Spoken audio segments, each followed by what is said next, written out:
I'm Bruce Buffer. It's time for the Anthony Gargano Show! It is far too early in the morning for me to be up, but if I'm up, I'm doing this for Anthony Gargano, who is out today. He'll be back at some point and back to normal, but for today, you got me hanging out with VG. I'm Devon Givens in for Anthony Gargano on the Anthony Gargano Show, presented by our good friends from TrueMark Financial. We've been telling you about TrueMark for quite a long time, so if you haven't heard about TrueMark Financial overall, it's time for me to tell you about TrueMark Financial and how great they are and what they do and trying to help you out with not only yourself, but your kids and making sure that you have things all ready to go, courtesy of TrueMark Financial, the green light account for the kids, and so much for the savings in general with you and your family members overall because, hey, it's the springtime. We're creeping up on the summer. And as we do that, you know, you got to make sure you have all that money. So once again, visit TrueMark.com for rates and learn more. Federally insured by the NCUA. Rates are subject to change. And again, welcome to the Anthony Gargano Show on a Tuesday. Yes, it is NFL Draft Week. We'll talk about some NFL Draft a little bit later when we check in with Zach Berman at 9:40. He'll be here live in studio from the PHLY Eagles Show. We'll also have Brian Baldinger at 10 o'clock, a nice reunion for myself and Baldy. Haven't talked to Baldy on air in quite some time, so that will be fun. And at 9:20, though, our first guest, as always, Brad Feinberg. And I heard yesterday when Brad was on with Jamie and VG and Andrew here, of course, producing the show, where he talked about he had like 40 bets in. He was 36-4, and he had some life-changing bet that he missed that he was real ticked off about. Man, I barely bet 2 a night, and he's doing 40 in one night. So we'll get to that one a little bit later as well. But we have a lot to talk about, from the NFL Draft to the Phillies, of course, that we're going to start off with, and the disaster that was last night, starting off with the Mets leading the division and the Phillies in second place right behind them in the National League East. So we'll have to get into all of that, maybe a little bit basketball later on because, hey, if I'm doing a 2-hour show, I got to fit some basketball in there somehow, some way, and we will do that. But first things first, last night the Phillies with a 5-4 defeat to the Mets to start off their 3-game series up in New York. And for so many people, it's the same old right now for Aaron Nola. He goes 6 1/3, and we'll talk to VG and get his thoughts soon. But 7 hits, 4 earned runs, 6 Ks in that 6 1/3 last night, and he walks 2. But it's the way that, again, it happens. He starts off right away, leadoff home run, bang, down 1-0 immediately. Second inning, when the Phillies don't score, what happens? Another run. So you're already down 2-0. The Mets are playing much better, and you already cannot stand the New York Mets. So this is going to be a problematic thing. This is the first time you've seen them since the postseason, where they knocked you off and they advanced to the NLCS, and it's the stinking Mets, right? But then it becomes, because of how things started off and played out with Aaron Nola, it's stinking Aaron Nola once again for so many people. He's now 0-5 on the season. He's off to a terrible start because of the mere fact that they are 0-5. And we'll get your thoughts as we go out throughout the show, your opinion in the chat, how you feel about Aaron Nola and what they should do going forward. You've seen people, well, I'm not going to say you've seen, I've seen people saying, he's the 5th starter, just drop him down in the rotation. What are you going to do? Elevate Taijuan Walker in that case? All right, so he's the 5th starter, so you have to drop him down in the rotation. You gave him all this money in the offseason. This is exactly why you didn't want to. And it's no longer just the fourth inning that's the problem. He is 0-5, and he has not had a good season. We know about the 4th and the 5th inning that has been his trouble innings over the course of his career. But he is still Aaron Nola, and you still do have a pretty good pitching staff. You have other issues that Aaron Nola, yes, a problem that we have to discuss, but he's most likely way down on the list of problems for the Philadelphia Phillies. But it's not good when we have to wake up in the morning, start your day off, whether you're driving to work and listening to us now at work already, and you pop this on in the cubicle right away as you start your work, or just simply last night venting and texting with your family and friends once again about Aaron Nola and what happens. There are a few things that happens when it comes to the Phillies that you can pretty much guarantee. The bullpen will be an issue. Shout out Jeff Hoffman. 2, something bad happens in the world, you expect Nick Castellanos to do something like a home run. That's 2 that you lean on. And 3, the 4th and 5th innings for Aaron Nola. Those are his trouble spots. Those are things you can count on when it comes to bullet points of the Philadelphia Phillies throughout a season. And a few of those things have already, minus the Nick Castellanos part, reared its ugly head. So let's start off some conversation with the Phillies, with VG. And first of all, man, it's good to see you, man. I like this morning vibe. We get to hang out in the morning and nice. Join, talk, chill. It is nice, yeah. But it's early in the morning for me. I man. know it is. Yeah, I can even tell. in the past, I work at night. Yeah, I'm a vampire, and it does. I don't get up this early. How you dealing with it? Well, are you a snooze guy? Listen, I was telling Drew on the way, and Andrew Frazier, of course, producing the show. Everybody, I was telling Drew coming in. I set like 4 alarms. You panicking, worried? Yeah, I always did that because even in the past, again, I'm working at night. So when I work at night and they asked me to fill in and do a 6 a.m. show in the past and now doing this, I don't want to get a call from Vince like, is everything cool? Or Drew calling, is everything all right? I don't want to get that call where Johnny Marks has to, or Tyler has to come down here to the hall and fill in until I get in here. Nobody wants that call from Vince early in the morning. No, I don't want to do that. So I did set multiple alarms. While I did snooze, I was awake as the snooze kept going. As they kept going. Yes. Off. Yeah. That's what I do every morning. I was awake. I'll start doing some research, but I got the snooze keep going in case I doze off during the research in the morning. Yeah. So you're like mentally shut down, but you're awake. Yes, exactly. So, all right, shower. I got to do this. Yes. So I need to throw some clothes on, make sure I'm clean, make sure I smell good. Yeah. Yes, I'm with you. And all of that stuff. So yeah, man. You throw a little fragrance on, a little cologne or I'm not a spray? a big cologne guy, but more recently I've had sprayed a few. I used to be a cologne guy, but now I like this. I do a little body spray, just quick. Like not an Axe, but a little something a little nicer, but like a little more Dove? it's a little more subtle. Okay. Like you got to nuzzle in to smell it, so you'll probably hopefully never smell it. But yeah, it's good to smell good. Well, yeah, but see, my thing was always as we get into the hygiene and this, all that stuff. My thing was always, I think I smell good. I've never gotten any bad returns on I don't smell good. So bad feedback. No bad feedback. So my lotion is good. Yeah. My deodorant is good. You know, and so I'm smelling all right. Smelling all right. Lotion's new to me. I just had to start doing that I had some issues going on, so I got some lotions out in the morning. The whole thing, man. So listen, I mean, we can do this because we're amongst family and friends. Yeah. It's like over my experience, it's been like a lot of times lotion, it's a little, different. We come from different places, and sometimes, we on my side, a little cocoa butter, or some, whatever lotion that you like. Yeah. And versus where, like this you said, new to me. Maybe lotion might be a little bit new. Yeah. You might go. Weird. It gets on my hands, and it's like trying to my hands on my phone feel like all lotiony.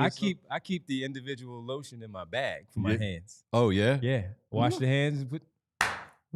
I see. I'm learning. This is great. Yeah, can't have that. Yes. Can't have the ashy hands and all that rough hands and all that. Yes. Stuff. Nobody likes the rough. No one likes rough hands. What rough outing? Aaron Nola. I don't think so, man. Let's see. Here we go. 2 runs in 6 innings. Come on. He should have never come out for the 7th. That's a whole nother issue. That's an organizational issue. He should have never been out there for the 7th inning. Issue. I mean, I just mean they don't let people go extended innings that very much. Right. Yeah. And they had to because their bullpen's junk. He's got 6 innings, gives up 2 runs. That should be it. He's out. He's playing the first place Mets. They got a good lineup. 6 innings, 2 runs, called a day for him. He's confident. Everything's cool. He was at 101. Is that a problem? Took him out, but he was in like 80s, high 80s when he started that inning, I think. Yeah, I mean, he's not a cold guy. I think he's from New Orleans, right? Or Louisiana. He's from Louisiana. But when he was playing, though, it's a little warmer there. Yeah, he likes the war. It was cold. It was chilly up there. But I think he did 2 runs. He gives up the home runs. That's what he does. He's starting off with fastballs around the plate. They popped him. He's gotten 5 runs of support. And he's got 5 losses. He's gotten 5 runs of support in the innings he's been there. And when he's out for that 7th inning, he's tight. His offense is struggling. He's worried about making a mistake. You can't pitch like that. And then, 1st and 3rd. Don't give up the home runs then. 2 home runs, dude. Yeah, but 2 runs in 6 innings against the Mets. That's a big line. There's some boppers in that lineup. I know, but you're trying to win. Only you're not 2 trying walks? to lose 2-0. You're trying to win. Come on, everyone's so Well, hard on him. No, I agree. And look, I like Aaron Nola. I do, and I think that a lot of the reaction to him oftentimes is a little bit overboard with him.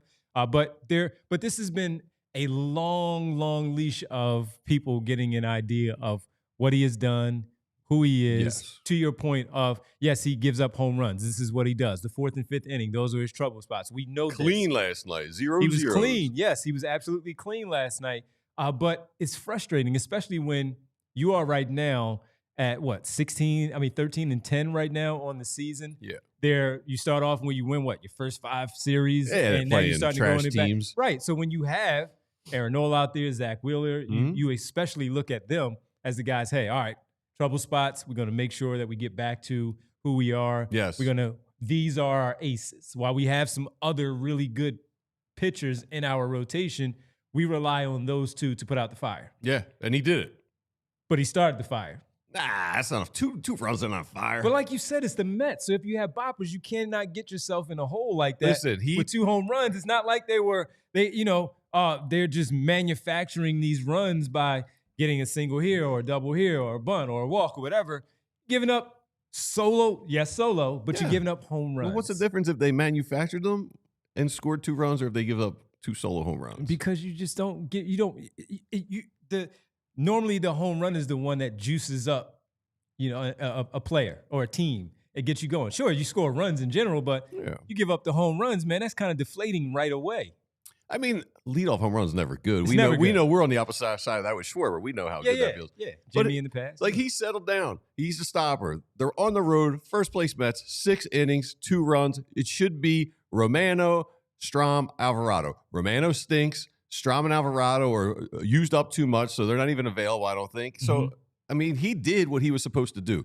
This is I'm going to call it out because no one calls this out. This is a John Middleton Phillies organizational issue. They were cheap this offseason. They didn't want to go to the second threshold of the luxury tax. And I know it's expensive, but you're in a conference. You got the Dodgers and the Mets. They're spending money like crazy. You got to be willing to spend the money. They went to 5 below for their bullpen arms, and they stink. They should have had Jeff Hoffman. They should have had Estevez. They're both having fantastic years again. Yep. And they should have got an outfielder, not Max Kepler. They went bargain shopping, and that's what we got right now. So now you got the trade deadline. They're going to have to give up prospects now when they could have just spent the money, paid the luxury tax, whatever it is. I mean, you're a billionaire. The other billionaires don't seem to have a problem with this. So I have more of an issue with Middleton and the organizational. I don't think Dombrowski's too smart. He knows this team's flawed. I think he was handcuffed with what he could do this offseason. Well, I mean, look, right now, again. And I know they're top 3 in salary, but the Mets are above them, and so are the Dodgers, and that's who you're competing with. Well, the top 3 in salary, when you pay, of course, your 2 pitchers right there, then you look at Bryce Harper, Trey Turner, big numbers that they have. I mean, Bryce is kind of a bargain. Yeah. Schwarber's a bargain. Bryce is a bargain compared to what people are paying now. I mean, Teoscar Hernandez making $23 million a year. That's more than Castellanos and more than Schwarber. All right, so when you look at the bullpen, though, and you look at the trouble spots, there we go. This is something that you stamp in once again where this is going to be a problem. For them once again. Banks stinks. Ruiz stinks. Yeah, and Romano is not right now who you thought he was going to get back to. This is a problem. They got, I don't know what you do. Griff McGarry, who was a prospect, who's got a big arm. He's had 3, I think, starts now where he's throwing the ball pretty hard. He's minimized his walk. I don't know if that's a bullpen arm you can bring up. They got to find somebody. No, they do, and it's a problem because you said Ruiz comes in right away. You give up the earned run there. Banks also comes in a little bit later. In 3 Ks, he was clean. With Banks. They brought him in last year. He was so mediocre last year. I don't know why they kept him. Yeah, so just another trouble spot. So a team that you expect frustrating last night. This is a team that you expected so much more from to start off. The way that they got things going this year, you felt like, okay, it's a long season, so things are going to happen. I still think they're a playoff team. And I do too. I think they're better than the Mets. And they probably jumped the Mets once again, but in order for you to beat the Mets in the playoffs or the Braves or the Cardinals or the Cubs, whoever it might be, the Padres, Dodgers, whoever it might be, your bullpen has to be tight. Even though your starters are going to go a long way, you hope. Got to have a bullpen. The bullpen we saw last year where you have these problems. get some good stuff from Kirkering from time to time. You can have Ruiz give you some good things there from time to time, but you have to have somebody in there where to get to Alvarado, you got to have Hoffman there to make sure that he does his part. And to your point with the Hoffman thing, a lot of people were frustrated when they let him go in the offseason. It was a bad move at the time, and it's shown itself to be a bad move right now. They have to fix that because this is going to become an issue in these close games where, yes, you do have a good Nola outing, to VG's point. He gets to 101, but you got to pull the plug on him. And when you do, what happens when Ruiz or Kirkering or whoever it might be comes in and gives up a run? Kerosene right now coming out of the bullpen. I mean, it is. So they're going to have to figure that out at the trade deadline. And we'll see about the Kepler thing in the outfield and what that looks like in left field and all, maybe even in center field. I don't know. We'll find out at the time. But they are still a good team. Yes. This is what happens really with good teams where you get frustrated, whether it's the Eagles with the shortened season of 17 games and they lose 1 or 2 and you ticked off because how important they are. The Phillies start off where they're winning their series to start things off. Then they start to go on a little bit of a dip.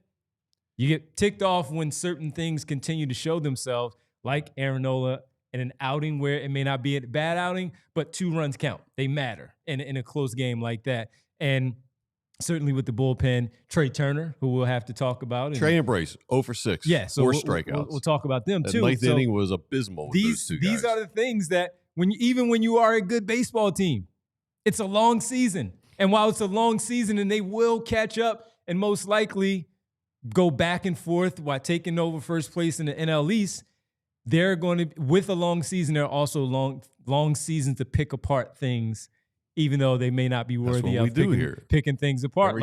Every game's under a microscope. Oh, yeah. But it's the Mets, the stinking Mets. And you don't want That's why you can't give up lead off. You don't want to come out of New York 5 games behind. No. 3 or 2, cool. 5 games behind is a problem. I don't know. I'm just frustrated. $3 million in my world's a lot, but not Major League Baseball. Jeff Hoffman got $11 million. They gave Romano $8 million. That seems, and I know they're $5 million under the luxury cap threshold. So, I mean, it seems like they're just being cheap. And the big boys in the National League are not being cheap at all. They're spending money. They are. All right, let's get to the 0 for 6 that you just talked about with Harper and Trey Turner. What frustrated you the most? The ninth inning was just brutal. Yeah. I mean, they hit Diaz. And he doesn't have his stuff. Stott just took him yard. They just come out swinging at anything. They're trying to be the heroes. Just make contact. They both had terrible at-bats. We know that's the aggressiveness that we see from them that you know and love when it works for them. But when it doesn't work for them, the aggressiveness is too aggressive. Too aggressive. Dial it back. And JT stinks. That guy, he's like 47 years old right now. You thought it was his knees last year. He's 2 for 17 with runners in scoring position this year. 2 for 17. That's 118. That's just not good enough for the best catcher in baseball. But they're still 13-10. Yeah, I know, because they're a good team. So what do you? Yeah. What the hell? But again, when you have 6 games a week and you lose 1 or 2 in the manner that they do, yeah, you're gonna look at. So no, just tough spots. The aggressiveness, I do like it at times. We know about all of them, from Harper to Turner, Castellanos. He's always been the main one that will swing at first pitch and really look at things swinging out of the zone, and it can frustrate the hell out of you. But when you also look at a spot that they were in last night where you did have, he goes yard, Stott does, and then you have those guys to set things up. Yeah, take a pitch or 2. Look at it. Make them think a little bit. Yeah. Make them work. And they did not. You feeling good. You're a run behind. You got your 2 studs. The momentum has kind of swung your way. And you can maybe take this lead here. You're going to have to go into the bottom of the 9th, but take some pitches. Make them work. Make them think about how to get you out, and they didn't. Especially he just gives up a bomb. I know. He's in his head going, oh, boy, if I blow this. He's a human. He's not thinking aggressive, and then they're just swinging at anything. Nah.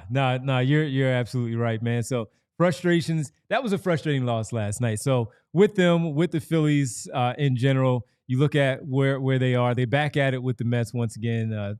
Start time today. Let me see, just to make sure I didn't have it written down. 7:10. 7:10, yeah. 7:10 tonight. And for people who are going to be looking around and wondering where it is, TBS.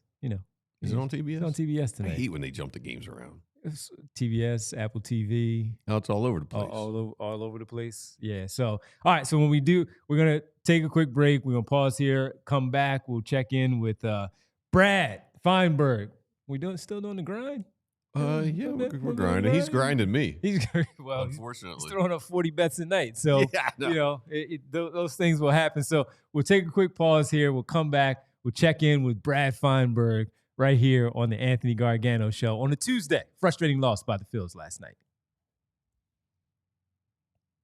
Oh, and I got to tell you while I hang out here with you that Rothman Orthopedics, my good people, listen, for people in the Anthony Gargano Show and you don't necessarily know my situation, well, I had a torn ACL in 2019. I had a torn Achilles in 2023. That's how I became such close friends with the Rothman Orthopedics people and my two doctors who helped repair my knee.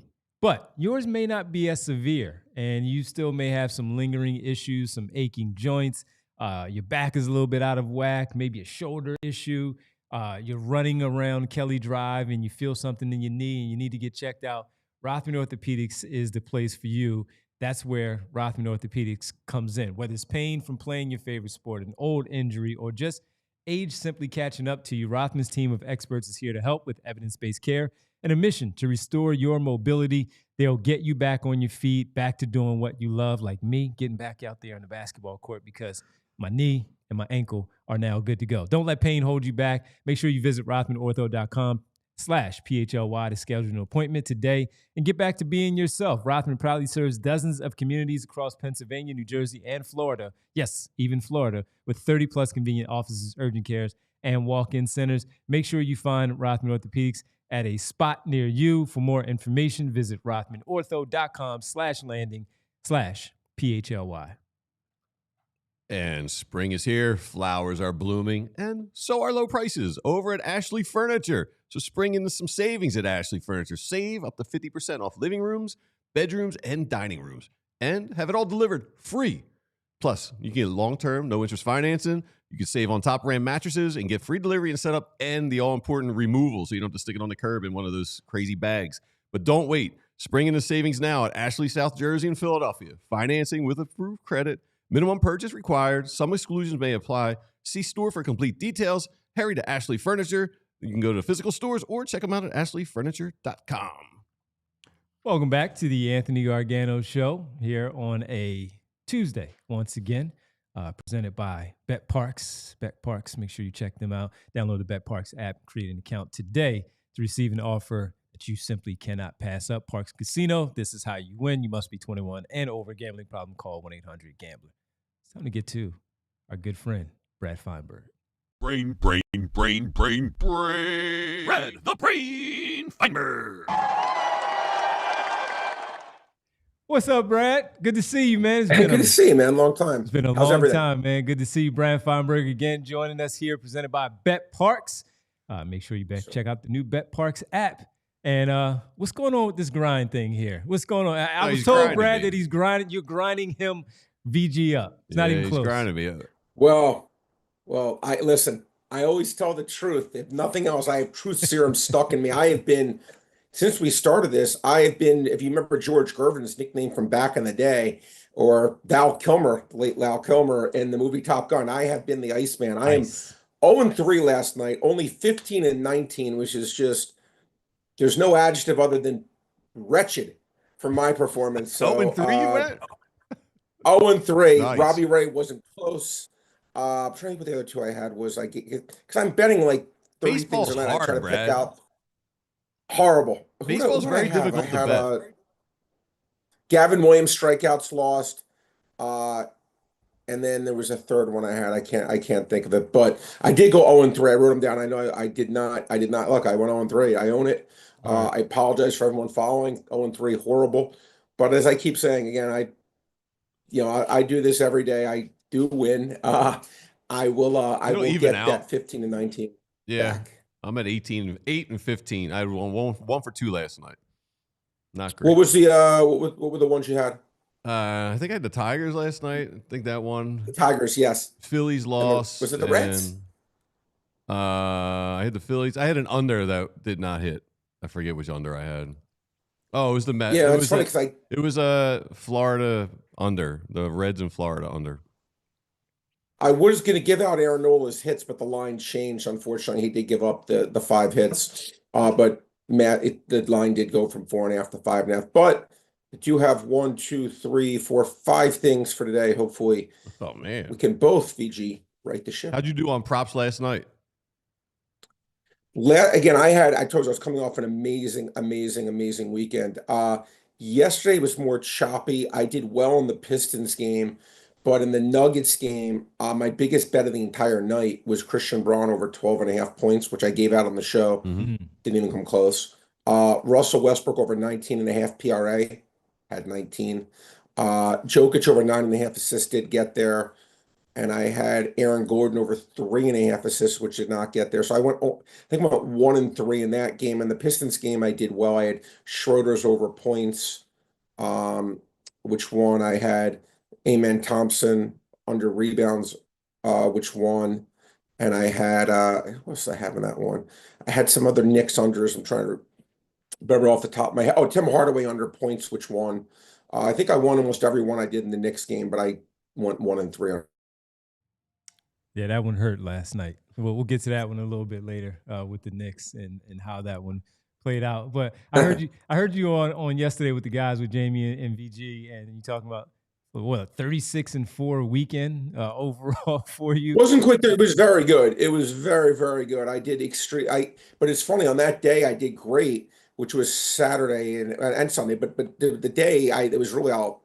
My biggest bet I can remember ever in a baseball game was Hunter Green of the Reds, which wiped away a lot of those wins because I went really quite aggressively on that game, and it wasn't even, he just didn't have it and did not get there. But I basically won virtually every bet I put in. But that was my favorite bet. It's like, I guess it would be like and if the Eagles pick, like in the NFL draft, they have the first pick, and the first pick, everyone's celebrating it, and it's a bust. And then picks 2 through 7 are all really good, but you still wanted your first pick overall in the draft to be a good one. And that's kind of what happened to me because I hit the others, but the one I really needed did not get home. But fortunately, I did well in the others to make up for that, for that bad pick on Hunter Green. Brad, you want to know? We had our hat poll yesterday. You got your Breakers. Wait, hat if there's actually row. going to be a poll, I'm going to have to start buying new hats. Yeah, we got Markel Futz in our chat. Says, Brad, you saw that hat and you said, let me get 2 of them in 2 different colors. You got the Breakers blue yesterday. You got the Breakers white today. Listen. Number one, you're right, but again, but listen. First, it was a gift. Yeah. Gift. It was a gift. So it was a gift. They were gifts. I wear them. All right, listen. I'm gonna have to do something with the hat thing. I will. The chat's work on that. On you with the hats right now. Yeah, I deserve. Again, I own it. I deserve it. I will. It's funny. I'm going to Pebble Beach, VG. Is that as a golf hat? Like considered? That's what Jamie took some shrapnel yesterday for the golf hats as well. I know that. That's what I'm saying. I mean, I think I'm just make sure it's a fashionable golf hat. You can do the Pebble Beach hat. That's fine. That's acceptable. That's a great course. I mean, for real? Come on. I know it's a great course, but am I going to get ripped? You know what? Oh, here, I'll help you, Brad. When you're looking at the hats, take a photo. I'll have to FaceTime you when I'm there. Take a photo of the hats and send it to me, and I'll tell you which ones are not to get. Okay, fine. I'll FaceTime you from the store, because I'm definitely going to get something. But but that's why I went to the Hockey Hall of Fame. I got my Hartford Whalers hat. I can't find it. Oh man, I'm very upset. Hey, are you? What size hat do you wear? Because I'm a pinhead. I'm like a 7, 6 7/8 or a 7. I think I'm a 7 3/4. I think that's pretty good size. Dome. Are you a fitted hat guy, Brad? I like the fitted hats. I do like the fitted hats, but I'll wear the adjustable. I'll do both. I mean, I really will do both. What about you guys? I'm a snapback. I do fitted. I can do the snapback with the flat brim. I can do the dad hats, obviously. Yeah. You know what's interesting? I was telling VG Devin the other day, like I never acquired the taste for coffee or beer or tequila. I cannot wear, I don't know why, the snapback hat. I can't do it. Yeah, see, I can't do it. I don't know. I mean, I grew up on them until the fitted hats became They're a so thing. popular. You were able to get them, but yeah, I mean, Yeah, they they're so go away popular. and they kind of come back and they make their return. But yeah, I can still do the snapback and all that. I just think I look, I don't know why. I try them, I just think I look dumb in them. Maybe my face, my face, I probably look dumb in everything. Yeah, but you're a handsome man. You look fine in it. We'll get you right. But I wouldn't go that far. How'd you lose the Hartford Whalers, man? Where do you keep them? You got to keep them. I know, together. man. Well, you know, I gotta. He's I got know, a mansion, I gotta Devon. find When you every got year a I place in 15,000 Margate- square foot mansion, All things fine. Yeah, disappear. palatial estate. Yeah. He's probably got like Like, 5 I gotta- bedrooms. guest house. Who knows where Oh, it is? by the way, guys, you know what's funny? You know those Facebook reels and stuff you see? Right. I was on yesterday, one of those Facebook reels, and they go, "This house is drawing all the attention in the world." So I'm like, "Oh, It was let your me see." house? Yeah, and it was some house in Alabama that's 55,000 square feet. That's bigger than the White House. That's cost $25 million, but it's on sale for $5 million. And I said to Victoria, I go, "Do you want to move to Alabama?" Right. And she's like, "Let me see the house." She's like, "Pack the dogs, honey." That's dope, man. Hey, Brad, can I ask, do you bet the draft at all? Do you bet like where players will get picked? VG used to be, if not my biggest moneymaker, top three. It was literally my favorite day of the year. What happened was sports books realized they were not going to win doing it. So what they did was they limited severely how much you could bet on it. So I used to allocate an insane amount of time on the draft because I was able to get down a ton of money. Now the limits are usually, $100 or less. All right, So for me to allocate for us guys serious time on that. if we like the $50-$100 limits, like what's the strategy? Like, can you give us a like? Well, how did again, you the make money strategy off is it? obviously, now again, I will say this. I think it's gotten harder because it used to be the sports books were always. It's, when the guy back in the day when people were doing the doping for the Olympics and like the people doing the doping tests were always behind. The sports books were always behind because you have people like me who are attached to the hip to any tweet coming out from anyone. This is was saying or whatnot. And it's just information based, right? This is a different kind of bet because it's all information based. So if you have people that are following this and this is their job to follow the NFL draft, specifically betting the NFL draft, it's going to be impossible, more or less, for a sports book that has 70 baseball different bets in a day or 100 basketball bets. I mean, you know what I'm saying? There's for them to manage and be on top of it as much as someone who's only following the NFL draft. And they only need a few minutes to be ahead of the sports book and beat it. I would say, listen, follow your guys, whoever your quote unquote guys are, whether it's Adam Schefter, Daniel Jeremiah, whoever the quote unquote NFL guys in terms of what they're tweeting, what they're hearing, and maybe you can find like some edge on some stuff. The only thing I only bet one thing. But it was I bet about 5 weeks ago or something like that. I bet Cam Ward to go number one minus 110. And I felt confident he was going to go number one. I'm like, this isn't a close like minus like a zillion. Right. That was literally the only thing. Now, I do think Jalen Milroe is going to go over 32.5. I saw that. I may bet that. I don't see him being a first round pick. I think he's an incredible athlete, but I don't know. I just don't know in terms of his passing ability if I see him quite as a first rounder. And he's 32.5. I know he's going to go high. I know he's going to go in the first 2 rounds, but I don't know if he quite gets into round number 1. That's something I am looking at. And also, I don't think there's going to be 3 running backs taken in the first round. Hampton's going to get there, and Genty. I don't think Trayvon Henderson's a first round player. I really don't. But we'll see. I like the over 2.5 first, 2.5 running backs. I'm sorry, under 2.5 running backs in the first round. So how far? I understand that the under, or pardon me, the 32. He's not going to Milroe, as you talked about. How far, when you do make a bet like this for the NFL draft, because it is a lot of unknown, unless the insiders are dropping some nuggets out there, of you figuring out how far down in the draft you're willing to go in terms of making these bets? Well, it's anything. Like if you're I mean, when I was doing this like crazy, like obsessed, because when I was able to get down, like I was betting, studying a lot of things I'd be doing is team in the first round, Devon, like who they're going to take, not specifically what player, but what position. Okay. For example, if you think that the Eagles were going to draft a defensive lineman in round one, maybe you were getting plus 250, and you felt pretty good based on the intel you were getting that the Eagles maybe they should be more like minus 120 to draft a defensive lineman in the first round as opposed to getting plus 250. I was doing a lot of that. And again, this is the one thing in life. It's like if I say to you guys, who do you like tonight? You know, Pacers or Bucks, you guys are both smart guys and the line's for you. There's no edge though. Like you have an opinion and you could be right, you could be wrong. But if it's something like if I go VG, Devon, what did you eat for breakfast today? You guys know the answer. It's an information-based game. Yeah. Right. On something like this, it's an information-based game. So if you have the ability to have contacts, right? In fact, look, if I was running a sports book, by the way, I wouldn't let people bet this.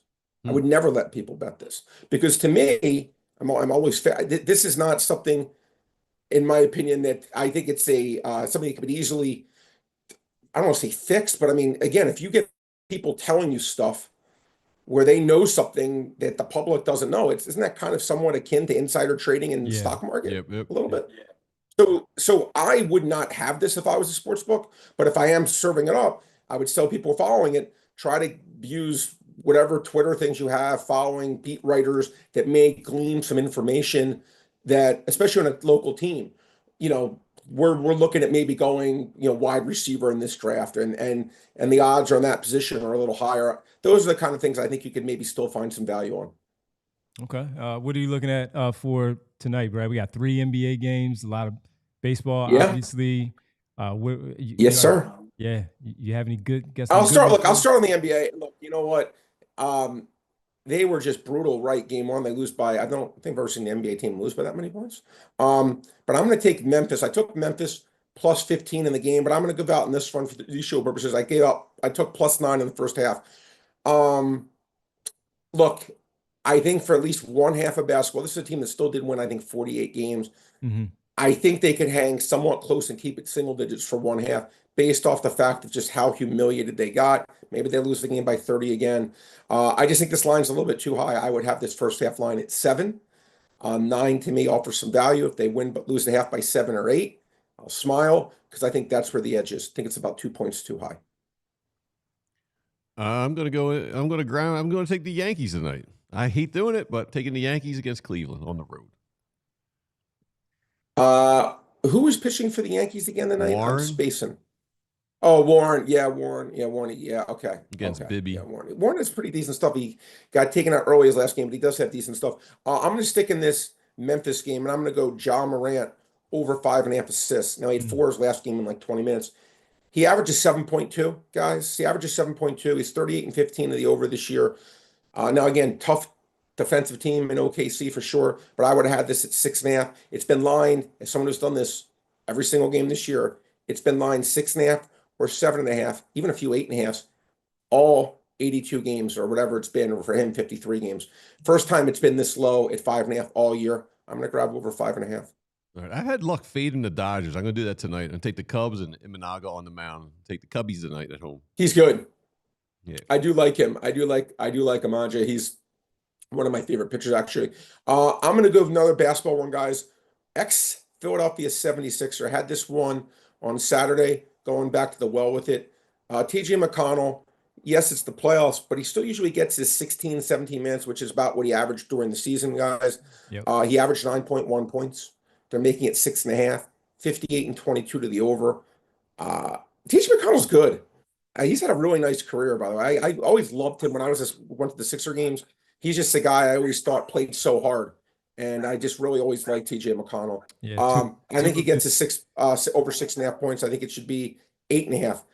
I would not dock him 2 points because it's the playoffs. Yeah, his 2 patented pull-up elbow extended jumper right there, little probe to the basket, little layup. He's good, man. Yeah. When he first came up, I didn't think he was anything, but he won me over. And he's a gritty. He's grabbed out a nice career. He played what, 10 years, Devon, like probably something like that. He's been around for a while. Yeah, all the way back to those rebuild days, and that was around what? Yeah, all the way. Yeah, 2014, 2015, somewhere around there, and being a part of the playoff teams once they got there. Yeah, man, and it was funny. I was having a conversation. Had a really with nice career. Someone the other day was asking me who had a better career. This is somebody in the NBA, Michael Carter Williams or T.J. McConnell. T.J. McConnell. Yeah, easy. Michael Carter Williams won Rookie of the Year. I get it, and if you look at, but it's a great question because I'm sure you look at the raw stats, you're going to say raw stats. He didn't have the years that Michael Carter Williams had at the beginning of his career. And like Michael Carter Williams, by the way, again, like he had a nice career. He played a lot of years. Yeah, he was. Yeah, I mean, but but he never really should have been a starter. Never really was a great shooter. But to me, T.J. McConnell, at least in his role, which is a backup, has been a legitimate good. It's like a relief pitcher, right? He's not a starter. He's a reliever. Yep. So Michael Carter Williams was a starter, but in his role as a off the bench guy, I think he's aced it. Michael Carter Williams, to me, his peak was like very, very early, right? And then it just kind of went. Year one was his downhill. Peak. That was it. Year one. Year one was his peak. Yep, absolutely. Yeah, I would say that. And T.J. McConnell's still playing. 100%. Although I don't remember. I guess T.J. McConnell. Meanwhile, Michael Carter Williams is about to start his boxing career. He's got a fight coming up. Is he really? Yes, he does. No way. Yes, he does. Yes, you serious? Does. Yes, I'm serious. Oh man. Yes, I am. I didn't know that. I think it's let me see before we wrap things up here. He's making his amateur boxing debut on May 29th in New York. Wow. Yes. Yes. So you know what's funny? You think of, I don't know why I'm just thinking of this, Devon. Do you remember when I don't know why I'm even just randomly thinking this, but think of guys who are athletes who look at their careers like, God, I made a mistake. I wasn't Nerlens Noel offered like some 4-year, $80 million deal and he turned it down with Dallas or something maybe. Yep. Yeah, and then he later sued. He left. I think it was Clutch Sports with Rich Paul and those guys, and he later sued them because of the fact that poor guidance. Yeah, because of the poor management. For real? On that decision. Yes. Wow. I don't remember what the ending result was, but I remember he did sue them because of all that money left on the table. Yep. Yeah. Yeah, it's funny. I always think there's like two different kinds of wealth in this world. The kind of wealth that like Bill Gates has or Elon Musk, it's like, okay, or you own your basketball teams, NFL teams, etc. But if you had like 60, 70, 80 million dollars and VG or Devon, you have 110, is it? I mean, maybe I don't know. There was extra 30 million. I don't even know if I'd miss it. Yeah, but by not even getting to that point and giving yourself a chance to get to that level, man, that's a gamble I would never make. Nah, absolutely not. Well, Brad, it was good catching up, man. Good to see you, my friend.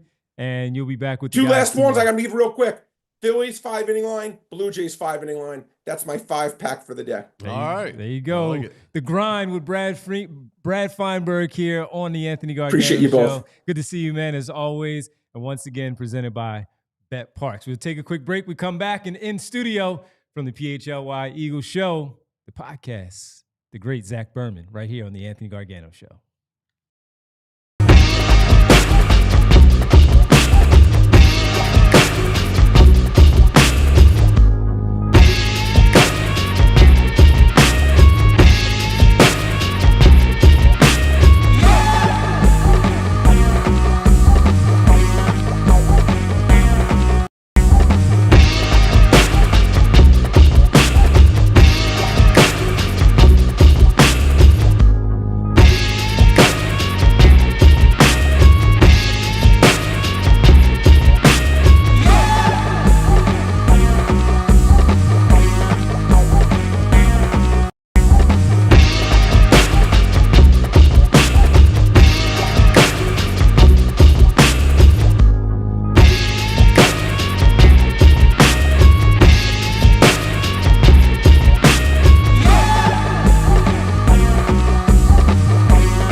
Welcome back to the Anthony Gargano Show here on this Tuesday.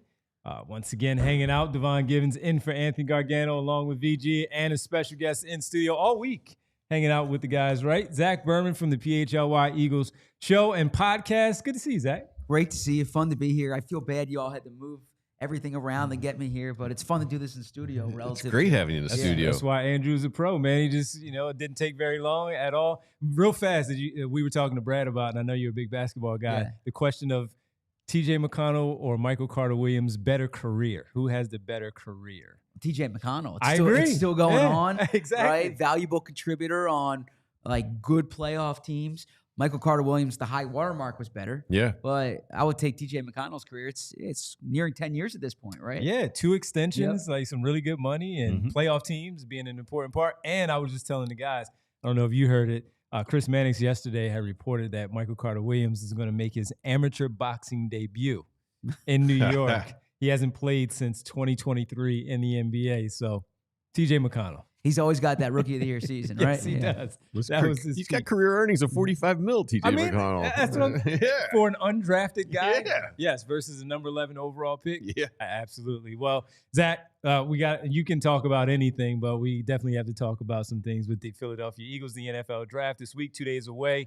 But first, before we get to the draft, the Cam Jurgens extension yesterday. It was something that you highlighted at the beginning of the offseason. I think it was number 3 on your board on the piece that you wrote at allphly.com, and it came to fruition. For the numbers and everything, and you wrote another story laying out everything from why it went into the extension, the money that went there. Could you explain to people everything that really went down that haven't had a chance to read the piece yet, of how they got to this point, why it was important to get it done now before the draft? Yeah, 4-year, $68 million extension makes him the second highest paid center in the NFL behind Creed Humphrey. This is the Eagles' MO. They identify their core players, and they sign them quicker. They like to set the market as opposed to react to the market. If you think about what they did at wide receiver with Devontae Smith and A.J. Brown, they get to the market early. Cincinnati ends up signing their guys a year later for $10 million more. So this is the way the Eagles operate. The risk in it is that if you played another year, you get more information. I think the Eagles saw what they wanted to see last year at center. Pro Bowler, his first year replacing Jason Kelce. Really strong in the running game. You saw the athleticism, did what he needed to do in the passing game. They believe he's going to continue to get better. And the other part, too, is now the Eagles have 4 of their 5 starting offensive linemen locked up on top of the market deals, top 6 paid players at their position. I mean, think about this. Cam Jurgens at $17 million a year is the lowest paid between Lane Johnson, Jordan Mailata, Landon Dickerson, and Cam Jurgens. This is where the Eagles invest their resources. So it really follows through to what they say is important to them. Is his back issue or whatever? He's totally that must mean they think he's totally fine. Yes, I spoke to Cam yesterday. He's not totally back yet from the back. It's a rehab process. He says he feels like night and day better than what he did last year. It was killing him during the playoffs. Good move. But he said, the Super Bowl lasts forever, right? Yeah. Back pain, he can get that healed. Super Bowl lasts forever. So he fought through it. The team's not concerned about it. Now, I wouldn't expect to see him on the field this spring, but I would imagine, by camp, it will get Cam Jurgens back out there. This is one of the craziest storylines of the run, where Landon Dickerson had to start in the NFC Championship game because Cam Jurgens could not go due to the back. Landon Dickerson banged up. He can't play in the second half. Cam Jurgens goes in, and they hang that big number on Washington, and then both ready for the Super Bowl. That was just incredible. I mean, for the storyline again, and maybe we'll have some stuff from you later on that one. But but just for that's a crazy storyline for that to happen, and dealing with a back injury. Whether you've dealt with it or not, you hear it so many times of it stops you. It doesn't allow you to do anything. These guys are leaning over 3-point stances and running into the other 300-pound men and moving guys on the second level and doing all these things, and he still made it work. As you said, the Super Bowl lasts forever. Yeah, I can tell you, being in that locker room, seeing him, he was in pain, man. I mean, he was feeling it after that championship game. I think after the Super Bowl game, they all had there was such an adrenaline high and some alcohol in there that you probably weren't feeling it as much then, but he said like that's a tough injury. Yeah.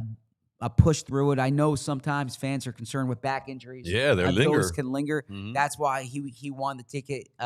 He wanted to get it taken care of this offseason. So we'll see this spring, but the Eagles had no reservations. I'll give 2 Sixers back injuries. Ben Simmons, when he was still here, dealing with that back injury. Who knows Sure. what would have happened with that one? And then DeAnthony Melton, even the last 2 seasons before he left in the summer, where last against that Boston Celtics, that game 6, maybe he was available to go and help them out. Even against the Knicks, hoping that he can help out. But 2 back issues for the Sixers that those guys couldn't play. So That's a fair point. I mean, if we're expecting Cam Jurgens to hit jumpers, I'm not sure. It might be the Ben Simmons route, but from everything I'm hearing, he'll be good. That's good. I really don't remember a team having an offensive line like this with continuity and it's studs. I mean, there was the Hogs with Washington back in the day, but this is pretty insane with Johnson, Mailata, and you had Kelsey now right into Jurgens. You're absolutely right, and it really goes back. We're talking on draft week. These are homegrown players, right? So Lane Johnson, the number 4 overall pick in 2013. Landon Dickerson, 2nd round pick. Cam Jurgens, 2nd round pick. Jordan Mailata, they actually drafted Andre Dillard to replace Jason Peters. Mailata beats him out during that the 2021 training camp. But homegrown player, and they've hit these picks. It's a credit to the players first off. It's a credit to Jeff Stoutland for developing them. Right guard's really the only spot where it continues to have that revolving door, and I think that's almost by design, right? You can't pay 5 guys double-digit figures or $10+ million contracts. So that's why I was skeptical that Mekhi Becton would be back. Obviously Mekhi Becton moves on. Now, it's conceivable that the Eagles take Lane Johnson's potential replacement early in this draft, and the guy has guard versatility, and he can slide over and play guard. But this is where the Eagles invest their resources. I mean, outside of Jordan Mailata, like I said, they're all 1st and 2nd round picks.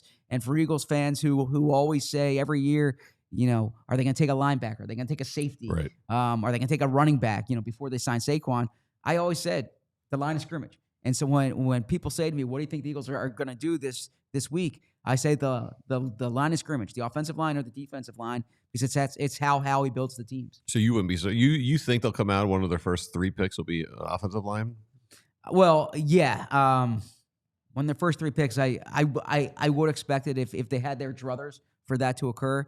I certainly think early on, either side of the line of scrimmage. I think looking at this draft, I would lean more toward defensive line edge rusher. That said, when you just look at where they're showing their pre-draft interest, offensive line's a big part of this. Tackle guard versatility is really important. They need a swing tackle as it is, but if they can find a tackle who can play guard, it wouldn't surprise me if that's their 1st round pick. It's never the sexiest pick. Of course, it's the skill position people are the sexiest pick, but Howie Roseman's kind of conditioned Eagles fans to understand the importance of building from inside out on the line of scrimmage. And he has a pretty good track record of getting these guys, as you just laid out, the starting offensive linemen, the guys on the other side, Jalen Carter, even you can go to Jordan Davis and so many others that are there. And we shouldn't be surprised if that is the case. And also their hit rate is like alarmingly good at the offensive line. If you think about it, there's only one guy who you'd point to who they really missed on per se, and that's Andre Dillard. And even Andre Dillard goes on and gets, a second contract worth $20 million plus somewhere else. But outside of that, Jeff Stoutland's drafted 13 offensive, or the Eagles have drafted 13 offensive linemen during Jeff Stoutland's time. Only 2 of them, Dylan McMahon and Prince Tega Winogo, did not make the 53-man roster, right? So these are guys who make the team and stay in the league. Only Prince Tega Winogo and Halapoulivaati Vaitai were not even on active rosters last year. And between those 13, you're looking at, nearly $700 million of combined contracts. Now, a lot of those guys are high draft picks, whether 1st or 2nd round. So you'd expect that to pay off. But this is, if you just look at their draft history, they very seldom miss with offensive linemen. Yeah, and even with the Vaitai piece, he helped you win a Super Bowl. Exactly. And then he goes to get paid by Detroit after the fact. Exactly. Yep. I was going to ask Baldy this. Let me ask you: Is Stoutland the greatest position coach in NFL history? Good question. I'll defer to Baldy on this one. He's the best I've covered. And I've covered the Eagles now going on the 14 years, and there's no one who compares to Jeff Stoutland. I mean, there's been some good position coaches who've come through. There's some good position coaches elsewhere in the NFL. You think about offensive line. You mentioned the Hogs, like Joe Bugle. Yeah. You think about what Jim Washburn was able to do as a defensive line coach. Guys like Albert Hainsworth going on and making $100 million deals. But it might be like proximity bias for me because I cover the Eagles. Yeah. But seeing what Jeff Stoutland's done since 2013, and not just seeing it with Lane Johnson and Landon Dickerson, these guys, first and second round picks, but Jordan Mailata, who had literally never played football before, right? Brandon Brooks in Houston, 4 years, a solid career, comes to Philly, first team All-Pro. Yeah. Mekhi Becton flamed out with the Jets, comes to Philly, real strong player, gets a $10+ million contract with the Chargers. I always give credit to the players first, right? But it's not a coincidence that this happens under Jeff Stoutland's watch. Just fantastic work by him, and that's why Stoutland and You're right. People live by it. People live by that, and also the fact that he helps out with the running game and all. That's again a position coach. Yeah. That's offensive line, but he has a big hand in how they go about their running game. Yeah, he's the run game coordinator. So you look at it. This offense has had in the past 3 years 3 different Pro Bowl running backs, 3 different 1,000-yard rushers. If you just look during Jeff Stoutland's time here, the 2 best rushing seasons in franchise history, LaShawn McCoy in 2013, Saquon Barkley in 2024. Jeff Stoutland's the offensive line coach. Again, I give credit to Saquon and LaShawn McCoy. I mean, both those guys would be extraordinarily successful, whether it was Jeff Stoutland or me coaching the offensive line. But it's not a surprise that they have this success with Jeff Stoutland. Yeah. Wide receivers. You guys talked about it on the show with Coach Flynn. And just the question for the show, if you haven't seen it, get a chance to go back and watch it. And, of course, at 2 p.m. today, you can check out the PHLY Eagles podcast. Do they need a wide receiver? My question, listening to you guys and watching it and seeing it, it's always great to have these skilled people, but it doesn't seem like Jalen Hurts, whether it's Olamide Zaccheaus or even in this case this year after making the trade for Jahan Dotson, doesn't really target those guys all that much. So is it more about what their offense is, or is it the player that is that third wide receiver? It's a fair question. I think it's more the offense. The way this is built, I always compare it to kind of use a basketball term.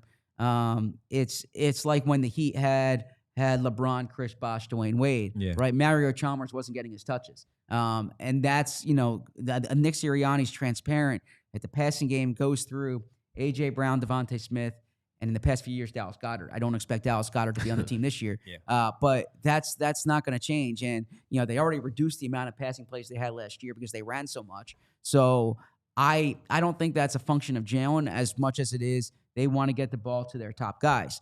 That said, they traded for Jahan Dotson last year. They give up a 3rd-round pick. I know they got a pick back, but they give up a valuable pick to get a former first-rounder. He's their number 3 receiver. There should be an expectation that he's more productive. And to his credit, makes the big play down the right sideline in the Super Bowl, has the touchdown in the playoffs. Week 18, when AJ and Devontae didn't play, he steps in, has a big game. But Jahan Dotson's going into a contract year here.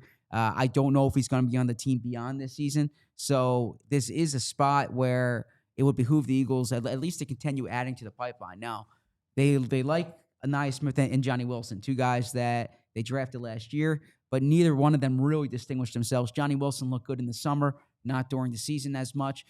So I'm not saying the Eagles are going to take a wide receiver first round or even first 2 days, but it's a position that I think they'll continue to look at just to add to that pipeline. Yeah, and go ahead. Johnny Wilson, can he play tight end? He's mammoth. Yeah, so I do know there were teams in the draft last year looking at him as a tight end. The Eagles were not one of them. The Eagles looked at him purely as a wide receiver. Now, they had him in the building for a full year last year. They did use some packages where he was almost lined up in line. And look, it wouldn't surprise me if the depth chart shakes out a certain way, if they give him looks there. It's just not the path that they've gone thus far. I think it would make sense to at least consider that. I liked what I saw from Johnny Wilson during training camp. I thought during the season there was just too much inconsistency in terms of his hands. Yeah, Super Bowl didn't hurt, but he had that big drop Yep. at one point. Could you see a thing, depending on how the tight end situation breaks down, do you think you could see the offense where the third wide receiver would be more prominent? You know what? It's a good point, because just from if you look at the spray chart, if you will, or like the passing distribution, if you take Dallas Goedert out of this offense, I don't think it's like a 1-for-1 swap. Let's say Grant Calcaterra is a top tight end next year. I don't think you all of a sudden funnel all those touches to Grant Calcaterra. So I could see them getting that third receiver more involved. I also think that this is a team that's going to pass more next season than they did this past season. So yeah, I could see Dotson having a more prominent role, but I would kind of caution against thinking it's going to be a major role. Right. Yeah, and finally, A.J. Brown got his car back. Yes, A.J. Brown got his car back. As I said on the show yesterday, I don't know all that goes into stealing a car, but I was reading the story. Right.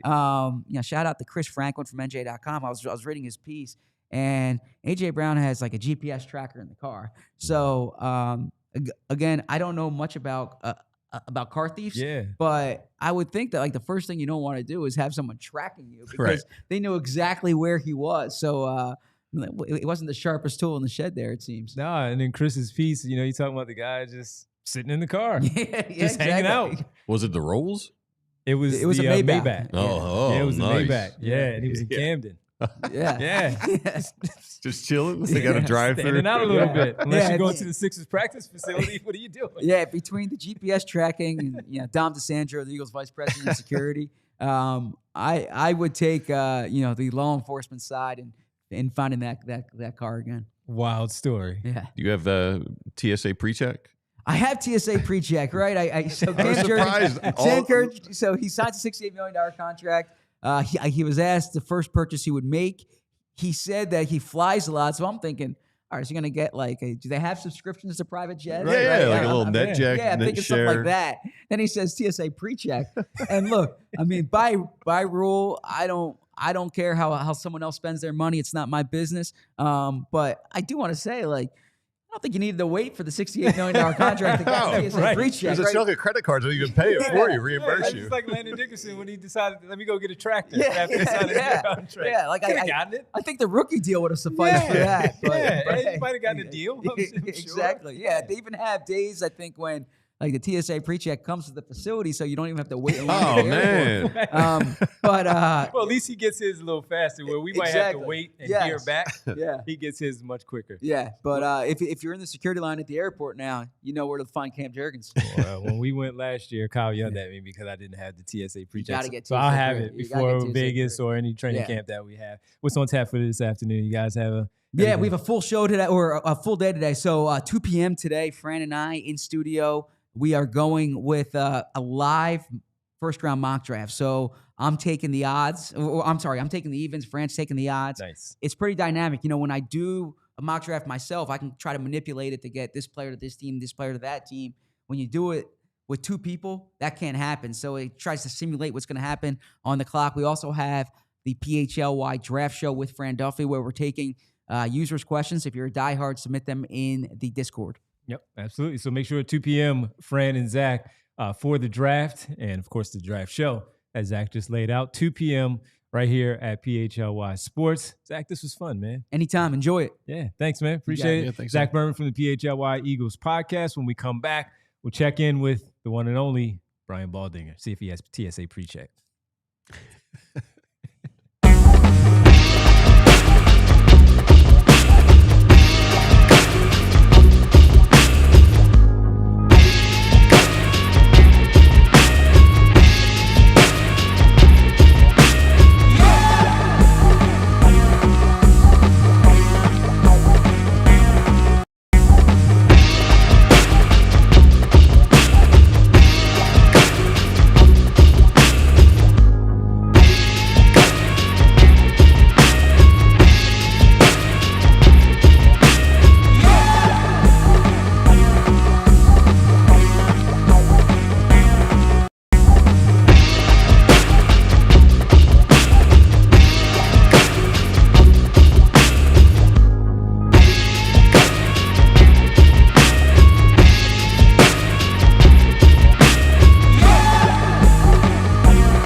Parks Casino, my casino of choice. They have it all. They have welcome back. I tell you about Parks Casino, my casino of choice. They have it all. Action, excitement, headline, entertainment, thousands of hot slots, and a state-of-the-art sportsbook, a beautiful poker room, an all-weather beer garden that is fantastic when you're there, whether it's in the winter or the summer, and a collection of award-winning restaurants. Parks Casino, this is how you win. Right now, tickets are on sale for these headliners. May 16th, Larry the Cable Guy. Get her done. Thank you. May 30th, country artist Ashley McBride will also be there for May 30th. June 6th, the sounds of Taj Mahal and Keb Mo. You got one for that one, Andrew? You don't. I got one. VG does, yeah. Woke up this morning, mama, got them Statesboro blues. Statesboro, Georgia, that is. There you go. And June 14th, Clutch in concert. You ready for this one? Bang, bang, bang, bang. Vamonos, vamonos. I can't do that. They can do that. July 3rd, Gary Clark Jr. Oh, my boy. Here come old Flap Top. He come grooving up slowly. July 12th, comedian Mark Norman. Good guy, funny guy. Yeah, Love Mark. but you don't have one of his Nah, jokes. I don't have one of his jokes. There I you gotta go. See? research You one gotta of his get jokes. one of his jokes. July 18th, KC and the Sunshine Band. That's The way, I like it. And September 6th, the English reggae AMD pop band UB40. Red wine. I love it. It's to me. Written by Neil Diamond. Was it? Yes. Okay. Comedian Russell Peters on September 27th. Comedian Brian Reagan on November 22nd. And that's the list right there to check it out once again at Parks Casino. Don't forget dinner and drinks before the show at Liberty Bell, Gastro Pub, and Beer Garden. Parks Grill Steakhouse, Bamboo Noodle House, and Chickies and Pete's. Also, parkscasino.com to buy tickets for all shows. Parks Casino, this is how you win. You must be 21. Gambling problem, 1-800-GAMBLER. And flooring is vitally important. You got to have good flooring. Empire Today, they are there to help you out. So just like your favorite team needs a home court field ice advantage, your home needs a home floor advantage, and Empire Today can get you started. Empire Today has flooring experts, dedicated flooring professionals who focus on flooring every single day. We've been to those big box stores. They got a flooring department. You can rarely find someone sitting at the desk, and if you do, they don't really know what they're talking about. They might do flooring today and sinks tomorrow and lumber the next day. But at Empire Today, they live and breathe flooring, and they will be with you every step of the way. So it's a whole different ballgame. Their flooring experts bring the showroom right to you with their virtual designer. Pick out the flooring you like. They take a couple pictures of the room you're going to put the floor in. You can see if it matches, if it looks good, so you don't have to worry about that. And with Empire Today, you get clear, upfront, all-inclusive pricing. Plus, you can schedule installation as soon as the next day if your flooring is in stock. So schedule a free in-home estimate today because some things are just better at home. PHLY listeners can receive a $350 discount when using the code PHLY. That's substantial, $350. That's the code PHLY. Restrictions do apply. Visit EmpireToday/PHLY for more details. Welcome back to the Anthony Gargano Show. I'm Devon Givens here filling in for the Cuz along with VG. And we also have to tell you about our presenting sponsor. That is Rite Aid. It's allergy season. Spring is here. Allergies, they're getting you. They're getting me. They're getting all of us. Whether it's the trees, the pollen from the trees, grasses, weeds, whatever it is, make sure you check out Rite Aid because it is definitely a big, big annoyance overall. So Rite Aid, check them out at riteaid.com. All right, let's get to the meat. I see, all those years I was never in the meat locker because I just wasn't cool enough to be in the meat locker with Vi and Ant and Baldy. But Baldy is still my guy, and he's brought to you by Primo Hoagies. And it's joining us right now, hanging out with us on this Tuesday, 2 days away from the NFL draft. Baldy.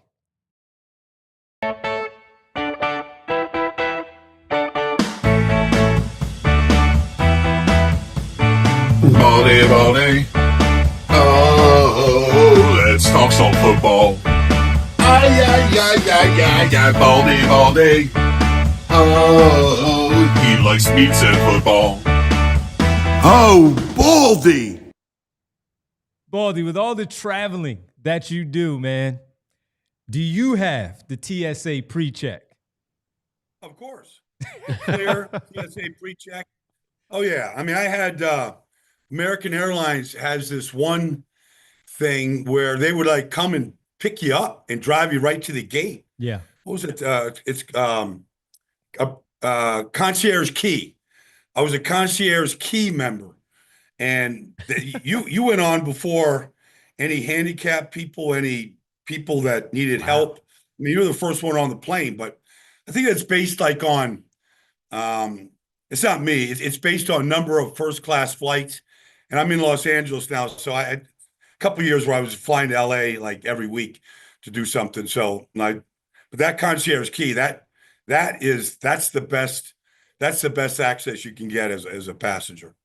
Got to write that one down. Do you Yeah, like write LA? that one down. Do you like LA, Baldy? You an LA guy? It's awfully foggy out here. I'm not a big fan. Yeah. You can have the left coast. Oh yeah. Yeah, you can have it. Yeah. Nah. You I got my sound- mother lives out here. It's good reason to come. Two sisters that live out. It's good reason to come see my sisters and my mom. Our network is based out here. That's good reason to come. But I'm not a big fan of like, I don't know. You know, like I the just night- met a girl one time in Malibu back when I was playing with the Cowboys, and I'll never forget what she said to me. That defined LA perfectly. Yeah. She said, "I love the beach because it's so close to the ocean." And I just thought, there's just something missing out here. You don't like the nightlife, like a West Hollywood WeHo nightlife? Nah, Nah. I'm not a big fan. Not at all. I've been to my share of places over the years, but I'm past all that anyways. But Sunset Boulevard and all that, but now you can have it. Yeah. No, I'm with you, Baldy. LA, I visit my dad. I'm an East Coast guy, Devin. I'm on the East Coast. My dad was out there for years, and I would go in the summer, hang out with him for a month. And after that month, it was like, all right, man, I'll catch up with you later. He wanted me to go to college out there and all that stuff. I'm like, nah, this is not for me, man. I got to go back home. I got to go back this way. All right, Baldy, we got to talk about a big signing yesterday, Cam Jurgens. 4 years, $68 million on the extension. Howie Roseman gets it done. 4 of the 5 offensive linemen, whether Pro Bowl or All Pro, locked in. How important was this to get it done? And we just had Zach Berman on to talk about getting it done, making sure those guys are locked in. And he does it, of course, with just locking in. And as the draft is this week, these are all homegrown guys. He's unbelievable. I mean, really, they're so far ahead of everybody else in this whole business. Well, first of all, you have to prove yourself. And Cam Jurgens has proved himself. Replacing Kelsey this year, he was excellent. Just look what Saquon did. It's not easy to fill J.C. Kelsey's shoes, and he did. He did it even when he was asked to play guard or center in some other type of duty in years past. But they picked the right guy. And once they realize they've got the right guy, then they extend him. And it's really, they're the premier franchise in this whole business right now at being able to do this, identifying guys that they want to lock up long-term and just getting it done. And it seems like it comes out of nowhere. Nobody was leaking this information. Nobody was talking about an extension. They did the same thing with Jalen Hurts. All of a sudden, he got an extension, like in March, 1 year, couple of years ago. Nobody knew it was coming. And you think about, the Dallas Cowboys and how Micah Parsons is not signed. Mm-hmm. Like, how's that even possible? Right. I don't even know who they pay, but like, how is their best player not locked up long-term? And the whispers that maybe he could hit free agency. I mean, they just don't let that happen to their key players and guys that they want to keep here, and especially to keep. I saw Lane Johnson tweeted something out yesterday as soon as it got done. They keep their key core offensive line together. It was the key to their whole success last year. Yeah, so being drafted in the second round, not playing right away, getting on the field and playing the guard position, what did you see from him from guard to center where he basically did not miss a step in terms of his importance of what he was doing on the line and then becoming the guy that's, now the second highest paid in the league? Well, you knew that he could play, even at guard, which was not his natural position, but a position of need at that time. And so we knew that he could play. He could handle all the assignments mentally and physically, all the things. But even when he had a chance to play a little bit of center just in preseason as a rookie coming out of Nebraska, like he looked like the next coming of Kelsey. He doesn't quite run. Nobody runs like Kelsey ran. But he could get out and do all the things in the quick game, in the perimeter game, and get out there and pick off second level linebackers, and lead the charge down the field. And so he did that, a bunch this year for Saquon or for Jalen when he took off. So you saw all the skills that they were looking for on the offensive line. And then to handle, you got a guy that's never played guard before in his life, in Mekhi Becton, playing next to him this year. And that communication was really key. And you saw how Mekhi just blossomed. And it looked like he'd been playing guard his whole life. Well, I think Cam Jurgens was a big part of helping him out in a lot of those situations this year. So whoever they play there next year, Green, whether it's Tyler Steen, whoever, is going to feel real comfortable sitting that hole between himself and Lane Johnson. Hey, Baldy, do you ever remember like another team other than maybe the Hogs, like that just had a stretch of time with this kind of continuity and talent? It seems really remarkable. It is. And, the Hogs, for the most part, though, were pre-free agency. I mean, that was a team of the 80s and early 90s where Coach Joe Gibbs won 3 Super Bowls during that stretch. And that's when they were famous. But that was all before free agency. The Cowboys have had stretches going back to pre-free agency when Jimmy Johnson first got there. They had Gogan and Newton, and they drafted Stepnoski and Tuanay, and that went for a pretty long stretch. But then free agency plucked Newton and not Newton. It plucked Kevin Gogan and some really good players up front. But in the free agency era, I can't really think of another team that has had this stretch. I said this a couple weeks ago, where they've gone from Trey Thomas to Jason Peters to to their present left tackle right now. And nobody has a stretch like that. And then to go from basically Runyon to to Lane Johnson right now. I mean, they just had this stretch of continuity at position by position. You could go through centers just as well right now, especially with Jurgens getting signed, where it's been the same thing. Wow. Do you? I was asking Zach earlier. Someone threw out a meme. In your memory, is Jeff Stoutland the best position coach in football history? Yeah.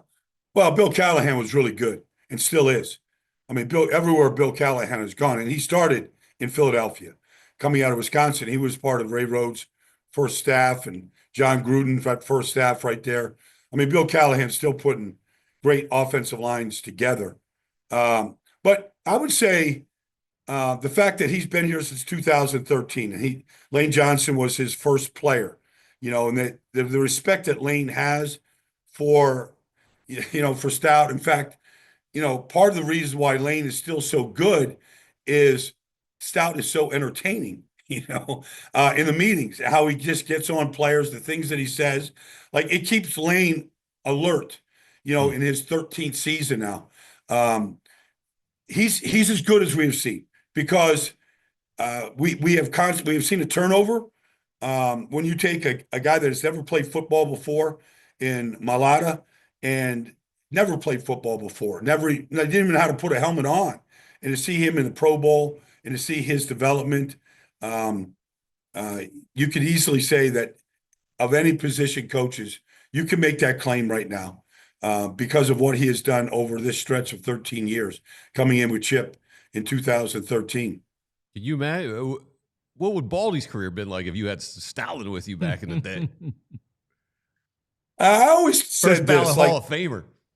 I always say this, I felt like if you wanted to be a great player, you figured out a way to be a great player, despite any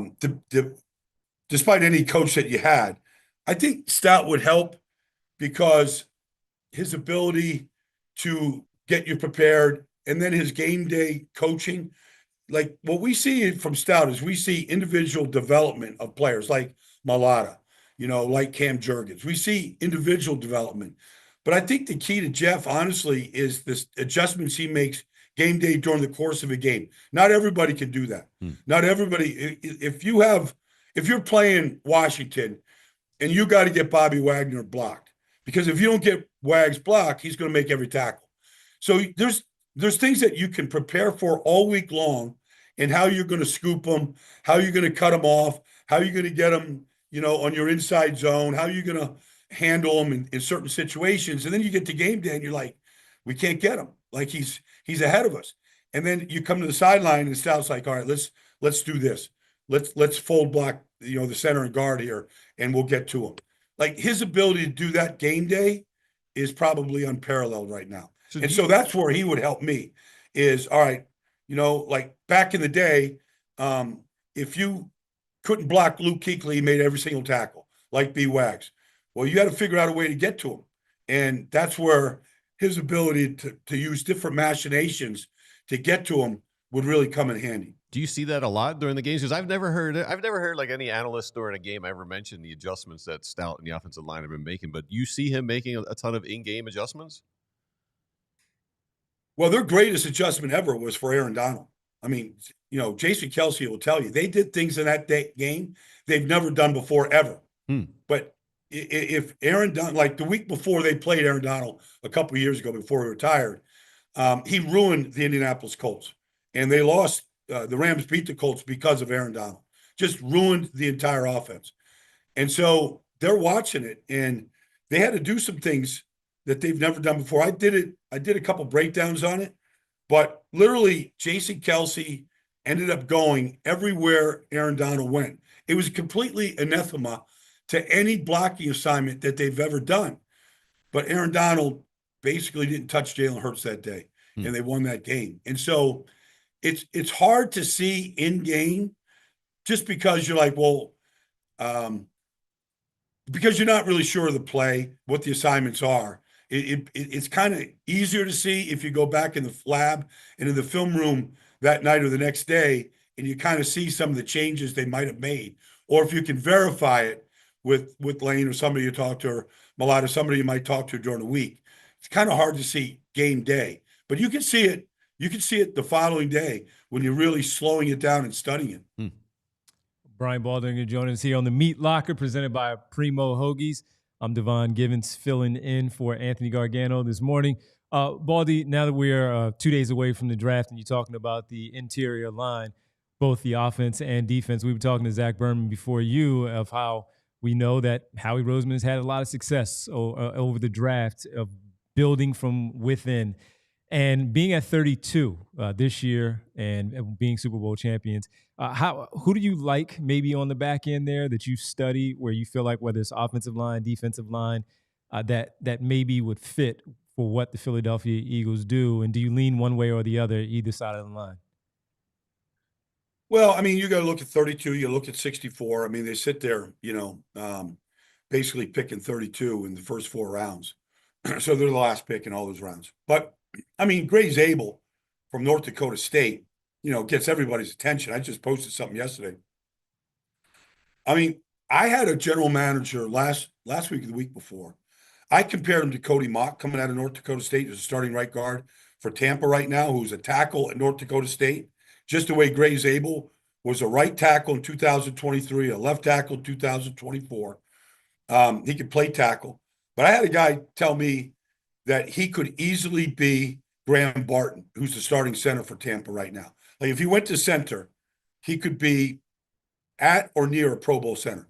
Like, he's got position flexibility like nobody else in this whole draft. He can literally play any position. And he's 6'6", and he's 315 pounds. And when he went to the Senior Bowl and I watched him, I didn't see him lose a rep. People tell me Joshua Farmer beat him from Florida State. I didn't see it. He might have, but I didn't see him lose a rep.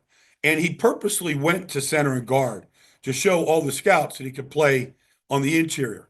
And then the kid went and took every single rep that he possibly could take. Like, he was tireless, just wanting to go up against everybody, and he did. So that's one guy. But Donovan Jackson at Ohio State, I mean, he was the starting left guard the last 2 years, and then when Joshua Simmons got hurt, he went to left tackle and didn't skip a beat when he went to left tackle. Like, those are a couple guys that could be there at the bottom of the first round. Just because I think this is such a deep draft in defensive linemen, it might kick some of these guys down, towards the bottom of the first round. Bro, I'm just looking at Schefter's putting out a tweet, I guess like 15 minutes ago via Peter Schrager that the Browns and Giants are fielding trade calls for picks number 2 and 3. Do the Giants have any plan? Like, what are they doing?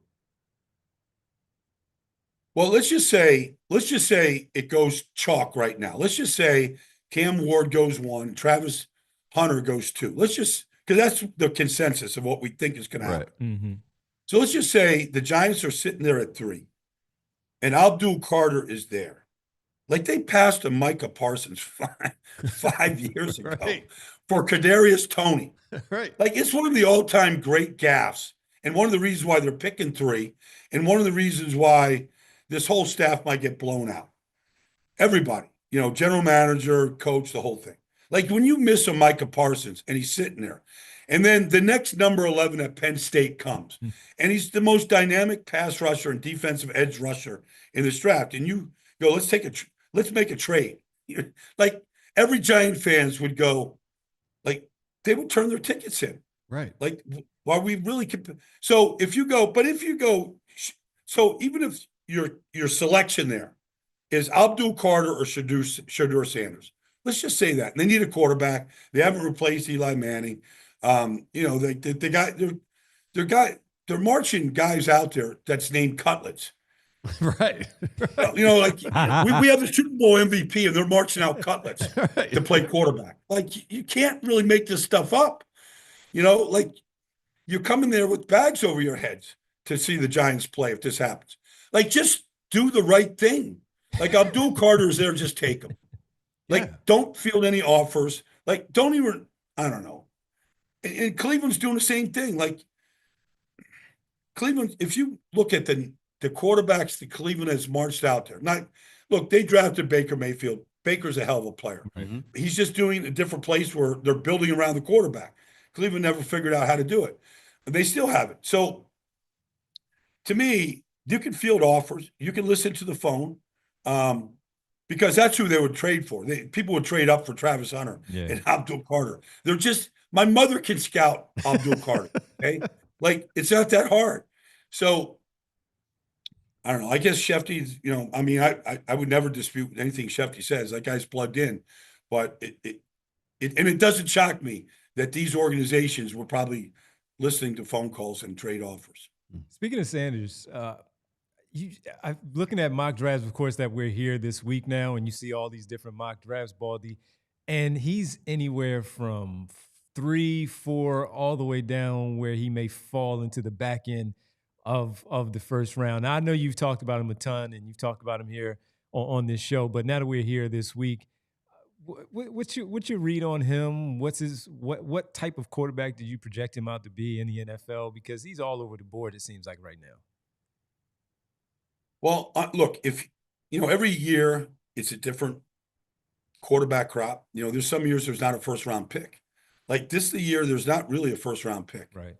You can say if Cam Ward was in last year's draft, like he'd probably be the 7th quarterback taken. And that's not to knock Cam Ward. It's just not a great class. And so there's no Joe Burrow. There's no Jaden Daniels. Like they're just not in this draft. Now, Shador is a good player. He has elevated 2 programs in college. The good thing about these quarterbacks coming out now, they all played through the pandemic. They all got 5 years. They've all transferred. They've all played in different programs. And that was good for guys like Bo Nix last year. It was good for Jaden Daniels to go from Arizona State, to go to LSU. Like all these quarterbacks benefited by playing more games, playing more years, staying in college. So that's good for some of these guys. We're not getting Mitch Trubisky, who played 1 year and was a complete bust. But we knew he was like, to take him number 2 for Chicago to trade up, take him number 2 with San Francisco, we thought it was going to be a bust situation. And it was. Shador's better than Mitch Trubisky, but I don't think he's better than Bo Nix. I don't think he's better than Jaden Daniels or Caleb Williams. So it's a different year, but I think he's got real attributes. He is accurate. The deeper the ball, the better, the more accurate it is. Like when he throws a deep ball, you don't see it end up 5 yards out of bounds. Like it's in bounds. It's to Travis Hunter, to one of his other receivers. He's a pocket quarterback, and that's why he's getting knocked down. He's not a guy that could do what Josh Allen or, Jalen Hurts or Jaden Daniels can do. He doesn't have that ability to extend plays down the field. But that's a good thing. Like he'll stay in the pocket. He's a tough kid. He stays in there and takes a hit. But you're right. He could go all the way from 2 or 3, possibly out of the first round or at the bottom of the first round. Yeah. That's not to say that he won't be successful. I was an advocate 6 years ago when the Eagles were picking 53 to go get Jalen Hurts. Like I thought there was a lot to work with there. And there turns out there was. Now, I didn't know the makeup of Jalen. I know the makeup of Shedeur. Like that kid's going to be all in. Like he's going to do everything it takes. He'll block out the criticism. He'll take the hits. But if you build around Shedeur Sanders the way the Eagles have built around Jalen Hurts, I think you've got yourself, a real starting quarterback. And people have to realize that. I think somebody will. He's going to get taken in the first round.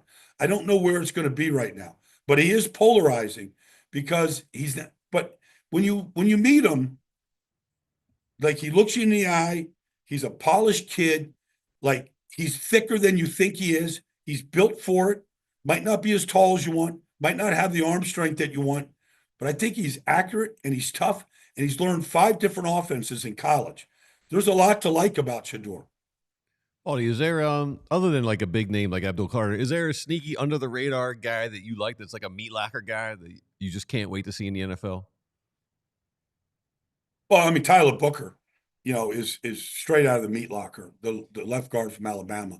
He didn't run as well as some people like, but he's just he's just a human fire hydrant, like you can't move him and he just moves people. He's never on the ground. He didn't run a fast 40, but he's a great athlete. He's never on the ground. Athleticism has to do with being able to stay on your feet. Like that'd be one, but Darius Alexander from Toledo is going to be I think he's going to be a stud defensive tackle in this business. Like you can't knock him because he played at Toledo. He's a great prospect. He's got fast twitch to him. He's long. He's 6'4". Like he's a better player than Milton Williams. He's a starting defensive tackle in this business. That would be one. I could go position by position. I think Mason Taylor is going to be a great player. Like my comp for him is Travis Kelce. Like he runs and moves like Travis Kelce. Like there's a lot of really good players in this draft. There's probably not a lot of, like if you go back to 2011, J.J. Watt, Von Miller, Cam Newton, you look at great players. You knew they were great back then. Like I don't see a lot of great players, but I see a lot of really good players that are going to be Pro Bowl players in this draft for a long time. Yeah, I saw someone call Tyler Booker a slobber knocker. Yeah, he is. Like he's Trey Smith from Kansas City, who's the highest paid guard in football right now. Like he might end up becoming the highest paid guard in football 5 years from now. All right, Baldy, we tease it before we get you out of here. What are you wearing? Did you bring one suit out with you? Did you make your decision? You got a couple suits? Yeah. No, I brought this. I probably bought, I'm on, like I have 2 shows to do today. I probably bought 5 suits.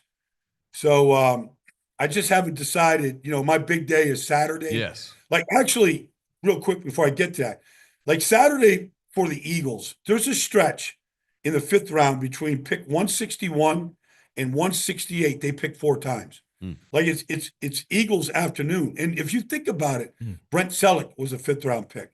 Haloti, like Vaitai was a 5th round pick. Like they've got a chance to if they don't trade those guys, where they could be really active. But I think I've got like a lime green striped Eagles green jacket that I might wear in honor of the Eagles when we get to those 5th round picks on Saturday. Sweet. Love it. Love it. Baldy, it's always good to catch up with you. Good to see Thanks, you, man. We'll look forward to watching you during the draft coverage and all throughout the week. And we look forward to seeing you again soon, man. Talk to you. Let's do it. You got it, man. No doubt. No doubt. It's going to be fun, guys. Yep. Let's do it. You got it, Great man. week. Brian Baldinger. Thanks, on Baldy. the Meat Locker here on the Anthony Gargano Show, presented by Primo Hoagies. When we come back, we'll get into some nugs from VG as we wrap up the Anthony Gargano Show on a Tuesday right here on the PHLY Sports Network. All right, let's talk about, we know Bet Parks. We got the casino. Well, we got the online betting, the app, all that stuff. So we got playoff hockey, playoff basketball, baseballs here. Whatever you want to bet on, BetParks has got it. I think I looked at the Phillies game. There's like over 100 bets you can make on it. So they got everything you want. The Bet Sportsbook and online casino apps got you covered, whether it's Phillies baseball, whether your favorite team wins or loses. Even if your favorite team's not playing, they got you covered. There's other ways to win on this online casino app. It's the only app I use. I recommend it to everybody. They got my favorite casino games. You can play with live dealers, and their dealers are actually pretty entertaining and funny. You can play live blackjack, roulette, craps, poker with the live dealers, and they got hot online slots, which I like to play when I'm, just wasting time at the pub or just hanging out. They got a Cash Eruption, 88 Fortunes, Cleopatra. Eruption. We love Artie the Armadillo. So play hot online slots based on your favorite TV shows too. Walking Dead, Squid Games, Breaking Bad, Peaky Blinders, all your favorite classic casino games from wherever you are. And check this out. New users, you get up to $1,000 casino bonus back if you're down in the first 24 hours. Go to betparks.com and download the app right now and enjoy all the action and excitement from the casino at your fingertips. You must be 21 and NPA, New Jersey, Maryland, or Michigan for BetParks. You love to play, you love to win, you bet Parks. Gambling problem? Call 1-800-GAMBLER. I need to tell you about, as we hang out with you here, you got a little leaky pipe or some issues at home that you need to take care of, and you're not necessarily the most handiest person to fix these issues. Well, Ace Hardware Home Services, they are right around the block with everything you need to fix it, including the person that does the fixing. Maybe you got an air conditioning issue as the weather starts to warm up. They got a person for that. You got a leaky faucet that you said you would fix last fall, and you just let it linger and it's gotten worse and you need to call someone. Well, they got a person for that too, because now they're not just the helpful hardware folks, they're also the helpful home service and repair folks. From plumbing to heating and cooling, they've got you covered with trusted pros to keep your home humming all year long. Ace Hardware Home Services is starting to warm up a little bit. Yes, the weather's been up and down a bit, but we know we're in April. We're headed towards May. It's going to start heating up once we get to June. It's going to be hot, so you need your air conditioning right. You want to take those showers as well. You want to make sure the pipes are correct and nothing is leaking. Ace Hardware Home Services is the place for you. They're bringing helpful home, the helpful you love from the store, now at your front door. Visit Ace Hardware Home Services online at acehardwarehomeservices.com to get you started on your very next project. Welcome back to the Anthony Gargano Show. Devon Givens in for Cuz, along with VG, Andrew Frazier here as well. And our presenting sponsor for this 10:30 run here as we get ready to close out the show is TrueMark Financial. It's Financial Literacy Month, so make sure you go tighten up on those funds, everybody, to make sure that you are all good. Once again, TrueMark Financial. Visit TrueMark.com for rates and learn more. Federally insured by the NCUA. Rates and subject to change. It's time for Nugs of the Day. VG. All right, you presented by ready? We'll Golden Nugget Jewelers. So you know the broadcaster jinx they have? Like, he's made 8 in a row. This Free is like throws. yes. Yeah. This is like a reverse jinx last night with Ovechkin. So it's kind of cool to let it play out. They're like, one thing Ovechkin hasn't done in his career is a playoff game-winning goal. So they did that. Well, there are a few things that Ovechkin hasn't done. Not many, but he's never scored an overtime game-winning goal in the playoffs.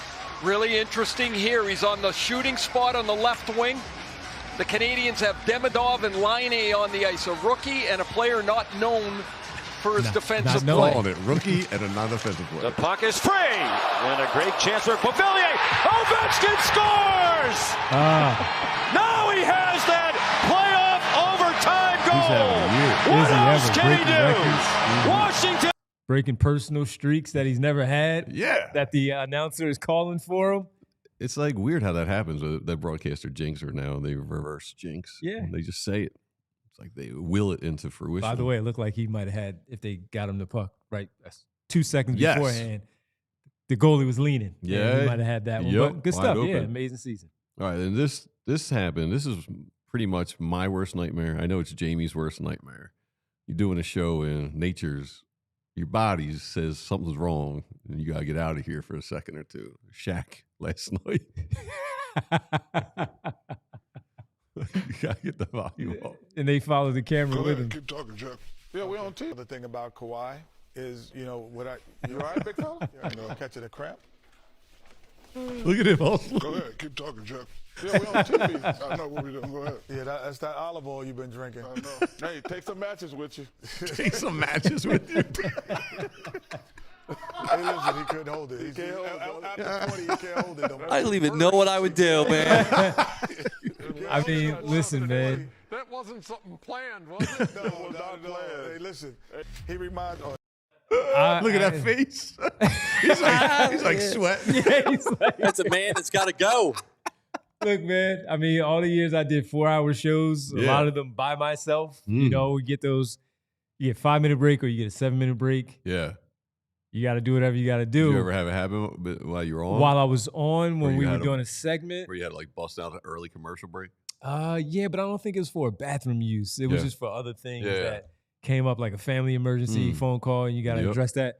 But never for the bath. These are like in the NBA when you see guys disappear and they run back to the locker room. Right. They run back to the locker room. It's normally still bathroom break. Yeah, it's building. It's sitting in you for a while. You're like, Because this is gonna go away. It's gonna settle. It's gonna go away. Where's it gonna settle? Yeah, and it just starts increasing. Right, Jerome? Where's it gonna settle? You get that initial grumble, and you're like, oh, man, I know this is not going to be good. You're like, all right, gas or something. Yeah, you try to hold it, you can't.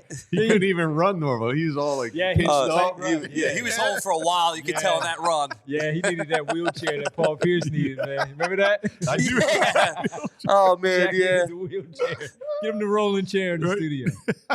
There you go. So NBA on TNT, they've been at it again. The best. Yeah, well, they mentioned Billy Ray Bates one night. Not the best. Yeah. And we welcome you back. We would like to issue a correction and an apology for something that happened last night on Inside the NBA. We were talking about Billy Ray Bates, who back in 1980 had one of the NBA's best playoff debuts coming off the bench with 29 points. In the course of our discussion, we passed on some bad information that Billy Ray Bates had passed away. While it was inadvertent, it was also inaccurate and insensitive and inexcusable. In short, we screwed up, and we apologize to Billy Ray Bates and his family.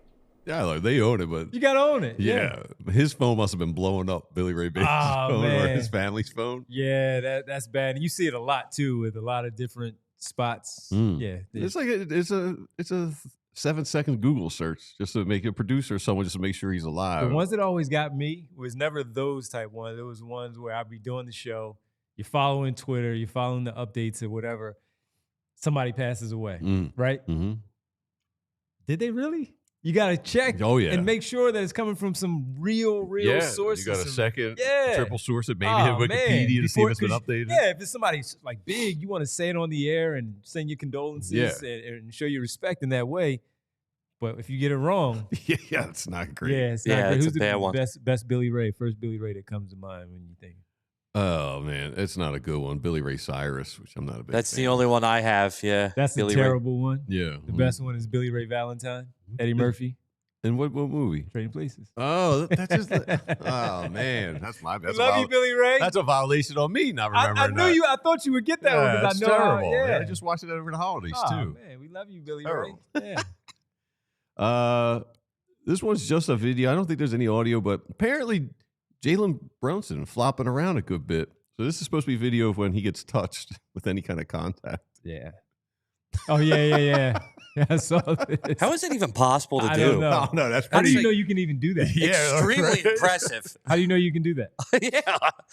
I didn't know either. Right? How do you know How do you that's figure a that skill? out? Like you practicing that? Yeah, what are you Like, doing? You must fall once, do it, and you're like, wow, I can do that. Yeah, bounce up. Look, Yeah. So tell me, is Brunson a flopper? he's known for being a flopper. Yeah. Yeah, but the worst one last night was Dennis Schroeder from the Pistons. There was a play where he was coming up on the screen and he just kind of jumped like a when Uncle Phil's throwing Jeff out the mansion in Fresh Prince. That's how Dennis Schroeder was flying out of the picture, trying to bait the ref into giving him a foul. So that was worse last night. But yes, Brunson is known for his flopping. Yeah. Tibbs, this is a wild one. It's just like a visual illusion. Someone captured Tibbs walking by someone with hair that looks like it's his hair. When I loaded this up on the system, I double taked because I was like, "What Is this during the is game? going Yeah. on?" Oh, Here I you need to go. see that. Oh. Like, wow, Whoa. what a lineup! Yeah, he looks like that dude in Game of Thrones that hold the door, or the guy who's like Hodor, yeah, guards Hodor, the entrance, yeah. like a Yeah, troll they guard. caught that. Good job, Dana Beers, catching that one on the Twitter account. Man, Yeah, that was a good catch. he's got a comb over. Tibbs does. Yeah, Yeah. I don't know why. As a guy who's got no hair, like I don't know that choice to do that. I don't know if Yeah, but there's when much did you you could just do. decide that you were just going to let it go? I mean, yeah, I had way more than that. I was Yeah. just not comfortable with the way it looks. Okay. I'm just taking You it said, off. yeah. Yeah, I just mean, do a especially if little you bit. catch yourself. You catch yourself in the light and stuff, and it's like seeing through it. Yeah. There's no point to it. Got to see Dr. Glad. Yes, exactly. Yes. Yes. What else?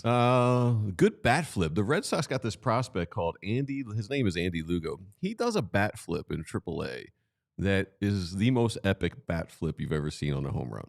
I think it might go 20 feet in the air. Really? Yeah. Showing up. Just Here keep an comes eye the on 1-0. it. And he swings and he bottom rifles it deep into Whoa. right center field, and the drive win it. That's like a boomerang. It will be a 425-foot single to the triangle. Lugo denied once. He would not be denied a second time. Now, does he Blaze do this scores, on and any how about this regular Greenville drive team? home The runs? I mean, celebration is walk-off? on out at first You base. kind of take it. You understand. All right, that's a walk-off situation. And the bat flips or whatever the celebrations are more common and they're acceptable in the past where it's a fight. Yeah. But Next you can only game- do that for a walk-off. Right. Next game, he's got to game's- get drilled. Yeah, you got to Gotta get get drilled. drilled. Or just, move you off the plate a little bit. Mm-hmm. Yeah, that was up there. Crazy. That was like, that was definitely like a boomerang, man. Yeah. What's he doing? Dude, just launched Dangerous. it. Super dangerous. Yeah, what if you throw it in the wrong direction? Right. It's a bat. It's a heavy bat. It could go anywhere. Absolutely. And the Rays called up this guy. Jamie's real excited. He grabbed him in our fantasy league. Chandler Simpson. He's stolen over 100 bases in the minors in a year. Okay. So here's a little display of his speed. Like 100 bases. 1-2. He's on Parada second rips one base. to center field. Anderson is Got back tagged. near the track, makes the catch. Simpson going to tag up. This guy? That center field just lobs it Yeah, in he like just nothing. no nonchalant. Yeah. Just throw it back in. Because it's probably unheard of. He's like, who's going to run this fast? Who's Scouting gonna- report. That's who. Him. Yeah, you're right. It's bad What's scouting his report. name? Chandler Simpson. Chandler Simpson. Do the scouting report, Yeah, man. He's got blazing speed. Wow, how you score from second on the I've second? never Well, seen. you get lazy on the throw in. That's Yep, that's it. Lazy lob. So this has been going around. This is one of the weirdest things yesterday. There was a carjacking in Australia, and they cut to the witnesses, and the witnesses are a trip. Witnesses are recounting Oh, some of saw the this. drama that Wow, unfolded right? on the Sunshine Coast this afternoon. Two sisters have told how their mother and man Unbelievable. raced All to right, help two when sisters. the All right, carjacked two SUV sisters. Let's go to rolled the on two Steve sisters. Irwin Yeah. Way, only to find the gun-wielding car thief emerging from the wreck. Here's some of what they had to say. And one guy, he was up there with our mum, and he went up there, and he was coming back down towards No way. us, and he goes, "Run! He's got a gun!" I saw this. Started to pound, and I said, "Oh, mum, where's mum?" And poor mum was stuck up there, but apparently our brave mum, she goes, What's "Are you all That's so right?" 'Cause he had crazy. all It's blood like an all over SNL his Yes. face. Yeah, it really is. And he goes, "I'll shoot you." She goes, "Hey, I'm here to help." And Mum distracted This is a bit, him right? into They're doing a bit. Like, there's no way that they're. He looked the other way, and Mum ran into the It's like they bush rehearsed behind this, the right? fence. Where's the script? And the guy Yeah, goes to Kristen us, Wiig "I'll used to do it on find you SNL, and like I'll her and shoot someone you." would. All I was thinking The guy about from when we Portlandia. were They would be an running, I improv hope he group, and doesn't they would try and fire. finish each Okay. other's sentences. So blessed. How close This is beyond. Like, as twins, like, do you stop dressing similar at some point? Like, as grown people? I don't know. It's a little weird, right? Yeah. Like, I feel like if It I is strange. Yeah. Yeah. But I mean, yeah, I'm not It's a amazing twin. how I they would wouldn't know. finish each other's sentences. They had like this. It was like they were sharing the same brain. Yeah. That's what I mean, look, you always hear twins know this and twins know that about their sibling, and The twin power. that's beyond. Yeah, that is beyond. That is beyond Super weird. anything else. I felt my brother get hit in the arm. Yes, right. You know? Yes. This is come on, man. Telling this exact same story, looking alike, sounding alike, And not even looking at each other. They're just talking. no visual cues. No, you're right. Wow, That's why I think it's a bit. They had to have like rehearsed I mean, that. come on, man. Where was the script? Did they have like an easel? It's or a news thing, Yeah. man. Right. Right. Unbelievable stuff. Now this is a bit, but it's a little over. Now I for medical reasons, I will partake in green stuff every now and then and herbs. This is a little overboard. I do not recommend this. This is way too extreme and getting carried away. Okay. Sticking your head. Still Sunday on 420. Yeah, sticking your head in a 5-gallon water jump. All right, that's too much. Do not try that ever. Not at home, not ever. Oh my man, he had to take it off. Look. he said that. You heard somebody say, "Oh my God!" There's a guy dressed as Mario Brothers in the middle filming them all. Oh man. So high, like, jumping like Mario. Come on, man. Yeah, man, not good. Those dudes are not lasting much longer. Nah, that's excessive, man.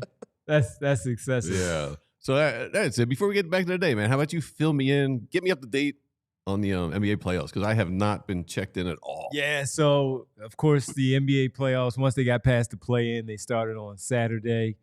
You had a couple of games. They had 2 games last night where the Knicks, as you mentioned that one a little bit earlier, the Knicks played last night and they lost. It was a close game. Them and the Pistons beat them 194 to tie that series up. The Pistons had a chance to win game 1 on Saturday. They did not. The Knicks had a 21-0 run in the fourth quarter to come back and close that one out. And the Pistons were up in this one. Knicks came back once again. They tied it, had a chance to take the lead. Karl Anthony Towns did not take. He had 10 points. Finished with 10 points. Wow. Didn't take it. He took his last shot at the 5:30 mark in the third quarter. Oh, man. Played all 12 minutes of the fourth. Did not attempt a 0 shot. shots. So Brunson as a point guard, just to call it out, while he had a great scoring numbers-wise, 30 plus, I think he had like 38, something like that. You got to find a way to get your big fella some touches and get him involved, get him going.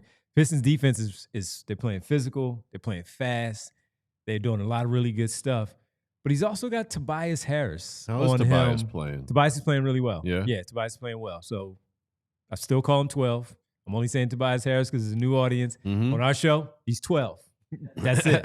But yeah, he's playing well. But defensively, we know that he's not supposed to be that guy.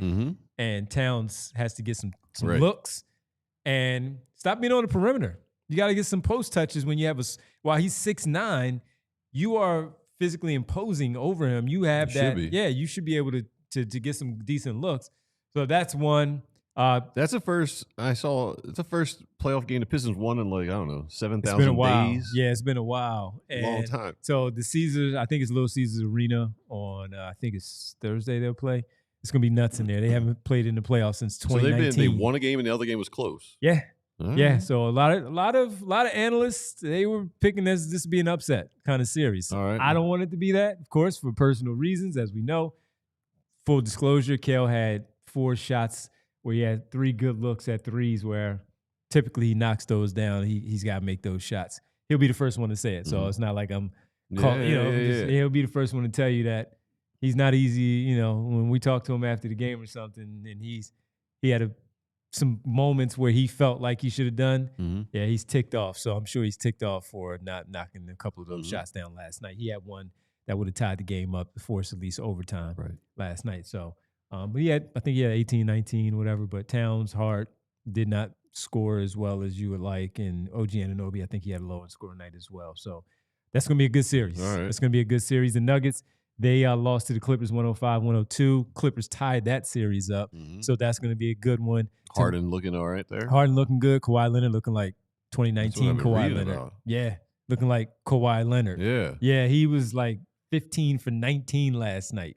He was that good. Man. He's that good. And tonight you got 3 games. Indiana hosting Milwaukee. Indiana's up 1-0. in that series. Dame Lillard I think he's expected to come back tonight. So see about that. Memphis and OKC. OKC was up by like 55 on Sunday afternoon over the Grizzlies. You heard Brad talk about it earlier. They had a 55-point lead over the Grizzlies. They're going to beat the Grizzlies again. I don't know if it's going to be a 50-point game again, but they're going to beat the Grizzlies again. The line's 14 OKC is and a half. that good, yeah. And the Lakers and Timberwolves, that's going to be the last game. Yeah, what's up with that? Timberwolves are up. They look good. Yeah. They look good. Anthony Edwards looked good. Jaden McDaniels looked really good as a secondary scorer and picking up some of the slack. Naz Reid looked like playoff Naz Reid again, knocking down like 6 threes in that game to help them win on the road. And their defense was really, really good, and they shot the ball well. Okay. The Lakers did not. And Are you high on the Lakers coming in? I had the Lakers winning the series. Okay. Just because I don't trust Julius Randle and even Rudy Gobert in this situation, especially adding Luka Doncic to that team. I thought that Lakers would knock them out in about 5 or 6. Okay. They showed me something. Yeah. I don't know if they can shoot that well again, but they showed me something. You got, once again, 40-plus points from Naz Reid and Jaden McDaniels to help out Anthony Edwards. We'll see if they can duplicate, maybe not as high, but still just good overall production and get some good overall showing from some of the other guys. But I'd expect LeBron, Luka. Luka didn't play well. I expect them to be ready tonight. What's your final prediction for the finals with 2 teams? Celtics and Thunder. And I had the Thunder winning. Yeah. Nothing's changed. Cool. Nothing has changed in that one. So we'll see how the playoffs go, man. It's different not having the Sixers involved. Yeah. I'm sure. Different. Yeah. Yeah, at last In 8 the years, first man. round. Yeah, we just so used to them being in the playoffs. Yeah, so this is different. Yeah. Yeah. All right. You want to go back in the day? Let's go back in the day. All right. See what happened back in the day. We're going back. We're going back. We're going back in the day with Rite Aid. Yeah! All right, we got you here. I want to go a little hoops. I'm going to go January 5th, 1983. 83. One of the most famous dunks, Julius Dr. J. Kept running out of bounds. Just run out of bounds. Right. Once he decided that he was gonna pick the basketball up and not palm it and just pull it back on the. Yeah. You got postered. Yeah, just get out of the way. Just run out of bounds. You don't do that now. You as he see him said, duck his head. one of towards the at greatest end of all it. time. Yeah, because he pulled his hand back. He's like, oh nope, Get out of here. no, you still got dunked on. So bad decision. You left your feet. You still got dunked on. Yeah. I didn't like Michael Cooper back in the day. I mean, he was a Laker, but he was like one of the OG defensive specialists. Yeah, he was like a Bobby Jones kind of. Yeah. You like that guy, a role player. Yeah. Lunch pail guy. Yeah, Lakers still stink. Still don't like him. Yeah, of course. Still hate the Celtics. Loathe the Celtics. I almost made a nug. There was Jaylen Brown was on the ground and his coach held the training staff back and yelling, "Get up!" Wouldn't let the trainers go up. Jason Tatum. Yeah. Yep, absolutely. Well, we appreciate everybody watching on the fast side of things. Thanks for watching on the television. If you're going to finish up with us, finish up at allphly.com to close things out as we get ready to say goodbye to everyone here on the show. First, I do want to tell you about $36 intro offer to sign up to become a member at the allphly.com, become a diehard member. And that is because of the draft this week. So it's the draft day introduction promotion offer, limited time, $36, about $3 a month. Cheaper than it's not even $1 a week. You're good to go. Yeah. So $36, you get all the content for the draft from Zach, who you heard from here on this show, from Bo. Fran Duffy's draft thing is draft outrageous. Guys, crazy. Les Bowen also there. Yep. Phillies, you Jimmy ticked off. Stakes, Bob Cooney. Exactly.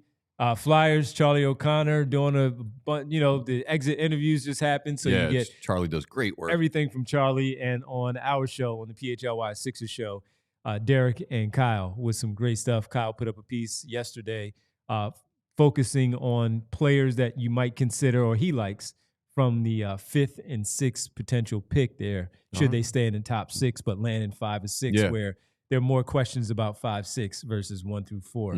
So make sure you sign up at this introductory offer at $36, and hope to have you as part of the Discord. Get the Discord, you're part of the community, you get discounts on events, And you get a free T-shirt once you sign up at this $36. Can't be, yeah, you get a nice little welcome package. And you might as well have that shirt from when you go to the Phillies games. It's nice. You get a nice T-shirt. Totally. Absolutely. This is fun, man. Yeah, it's been great hanging out with you, Devon. Yeah, this was a good time, man. So I appreciate everybody hanging out with us, bearing with me for 2 hours while, yes, you're used to VG and Andrew pleasure. and all the stuff, but this was fun to hang out filling in for Anthony Gargano. Once again, I'll be back later this afternoon at 3 p.m. with Derek Bodner, Kyle Newbeck, Bree, our producer. We have some stuff lined up for you for the 3 o'clock hour if you want to get in on some Sixers conversation and just a little bit of a tease, Sixers and NBA overall conversation. Nice. This afternoon at 3 p.m. on the PHLY Sixers show for VG and Andrew. Great producing Nice as work, always, Andrew. man. Thank you so much. Thanks to Brad Feinberg, Zach Berman, Baldy out in LA, waking up at 7 o'clock in the morning, getting ready for the draft coverage. I'm Devon Givens in for Anthony Gargano. Make sure you also check in with Zach for the draft with Fran at 2 p.m. on the PHLY Eagle Show. Everybody enjoy the rest of your Tuesday.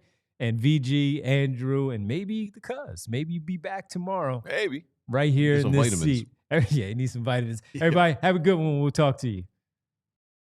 We all silly like the mayor.